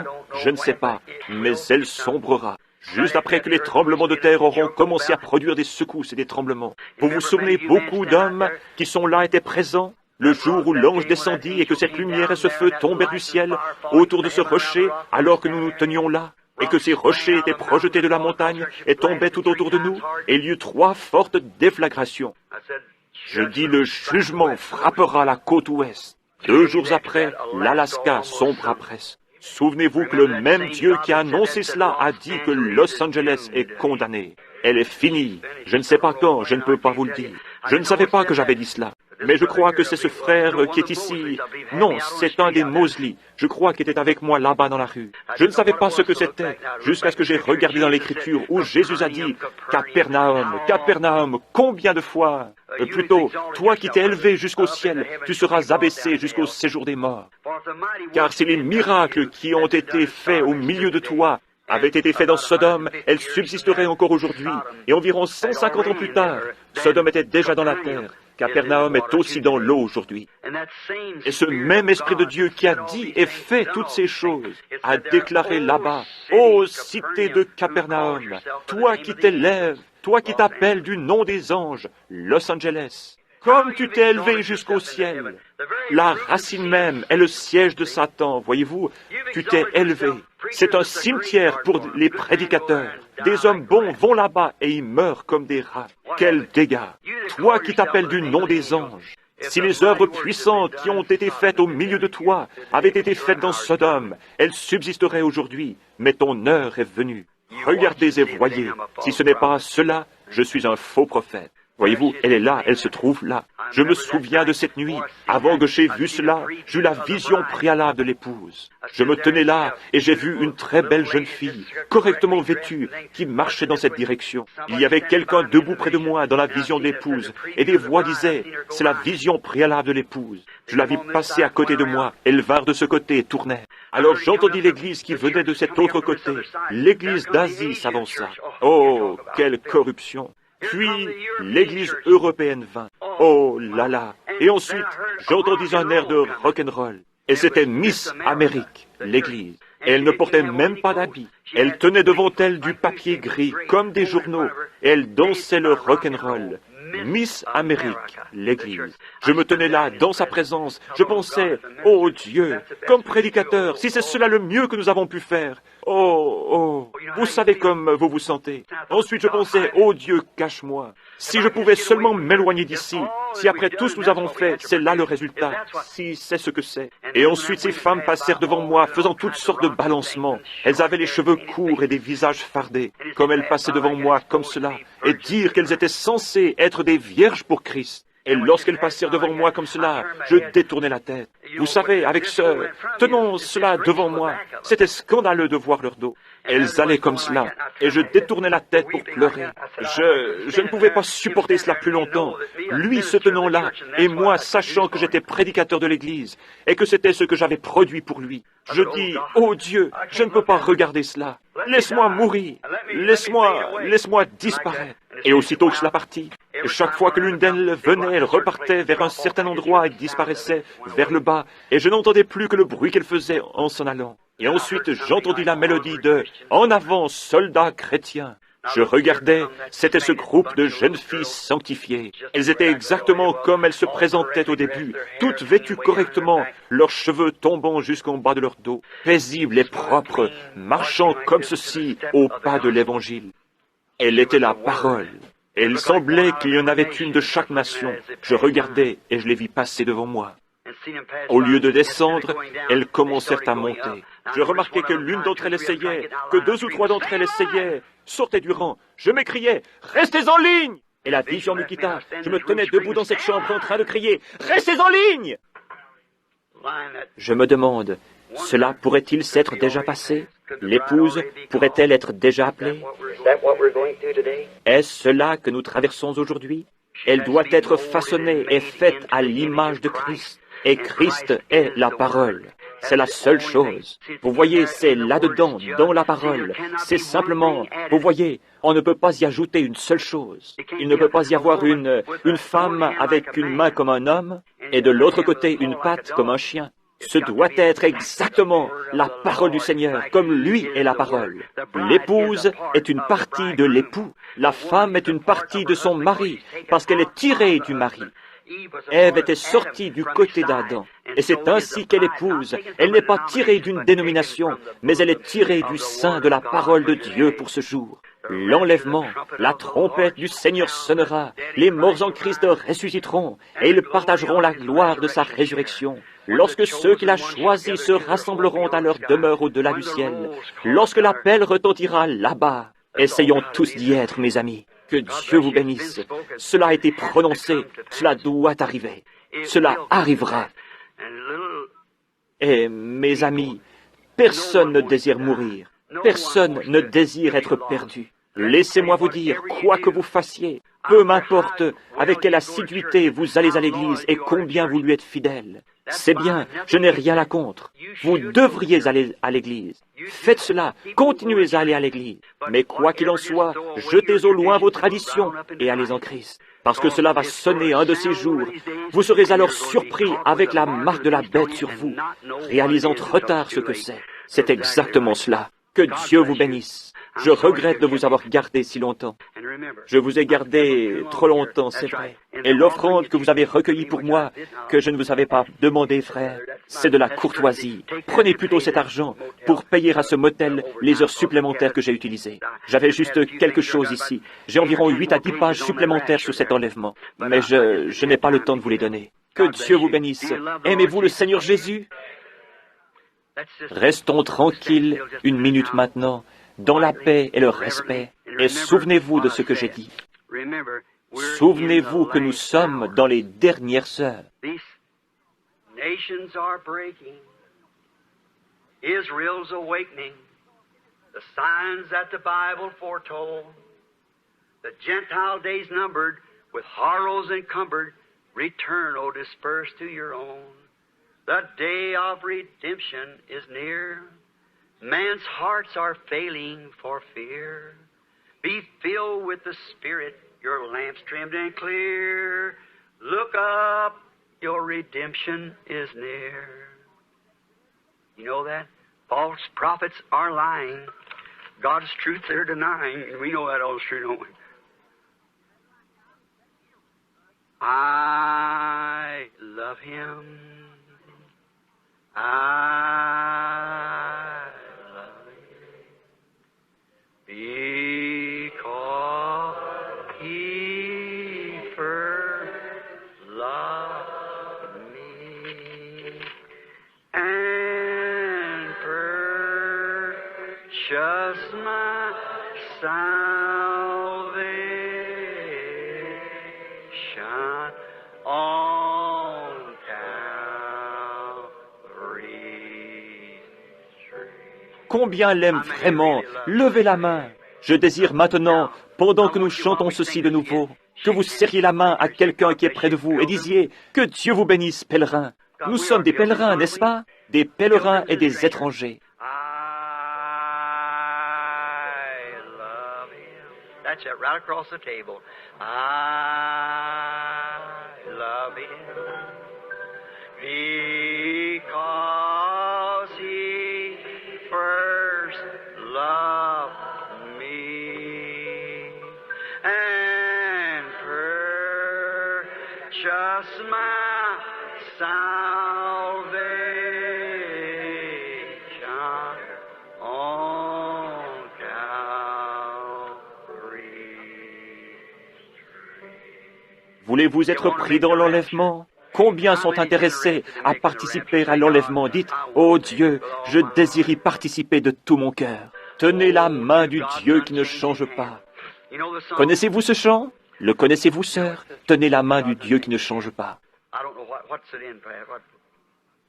Hold to God's unchanging hand. Hold to God's unchanging hand. Build your hopes on things eternal. Hold to God's unchanging hand. You like that? When our journey is completed, if to God you have been true, fair and bright your home in glory, your enraptured soul shall view. Hold to God's unchanging hand. Hold to God's unchanging hand. Build your hopes on things eternal. Hold to God's unchanging hand. I want you to bow Je your désire head que vous just a courbiez la moment now. tête juste un moment. Covet not this world's vain riches that so rapidly decay. Seek to gain the heavenly treasure. They will never pass away. Hold to God's unchanging hand. Hold to God's unchanging hand. Build your hopes on things eternal. Hold to God's unchanging hand. Maintenant, avec vos têtes baissées et avec ceci dans votre esprit, sachant que nous courbons nos têtes vers la poussière dont nous avons été pris et à laquelle nous retournerons un jour, et sachant que vous avez à l'intérieur une âme qui doit répondre à Dieu, Et s'il vous semble que vous n'êtes pas prêt pour cet enlèvement, s'il avait lieu ce soir, et si vous désirez que l'on se souvienne de vous dans la prière, levez simplement la main. Nous n'avons pas de place pour faire un appel à l'autel. De toute façon, votre autel est dans votre cœur. Levez la main. Que Dieu vous bénisse. Vous. Oh, je sens que je ne suis pas prêt, frère Branham. Je désire vraiment être un chrétien. J'ai essayé de l'être. Mais il y a toujours eu quelque chose qui me manquait. Je sais que je ne suis pas au point où je devrais être. Sois miséricordieux, ô Dieu. Je lève ma main. Sois miséricordieux envers moi. 20 à 30 mains se sont déjà levées dans ce petit groupe. Il y en a encore plus qui se lèvent. Dieu bien-aimé, tu sais ce qui se trouve au fond du cœur, qui est derrière cette main. Je te prie, ô Dieu bien-aimé, il y a seulement une chose dont je suis responsable, c'est de dire la vérité. Et Dieu bien-aimé, ils désirent être sauvés. Ils désirent vraiment, ils ne veulent pas simplement quelque chose qui ne soit qu'une émotion, de l'emballement. Un système dénominationnel, un credo, un dogme qu'on a ajouté. Ils comprennent, Père, qu'il faut la parole de Dieu pure et sans mélange. Tout le reste passera, même les cieux et la terre. Mais ta parole ne passera pas. Et si nous sommes cette parole, la terre passera au-dessous de nous. Mais nous ne pourrons jamais passer parce que nous sommes cette parole. L'épouse de l'époux. Je prie pour chacun afin que tu le leur accordes, Père. C'est là ma prière sincère. Excuse-moi, Père, d'avoir été si nerveux ce soir, arrivant ici en retard et tremblant en prononçant ces mots entrecoupés. Que d'une façon ou d'une autre, grand Saint-Esprit, tu les remettes ensemble par ta divine façon d'opérer et apporte-les au cœur des gens, comme venant de mon cœur, avec le motif et l'objectif que j'ai dans mon cœur pour toi. Ne le feras-tu pas, Seigneur, et sauve ceux qui peuvent être sauvés, et attire-les à toi, Seigneur, et puissions-nous être prêts pour cette heure de l'enlèvement qui est très proche, car je te le demande au nom de Jésus. Amen. Que Dieu vous bénisse. Maintenant, le président de la Convention.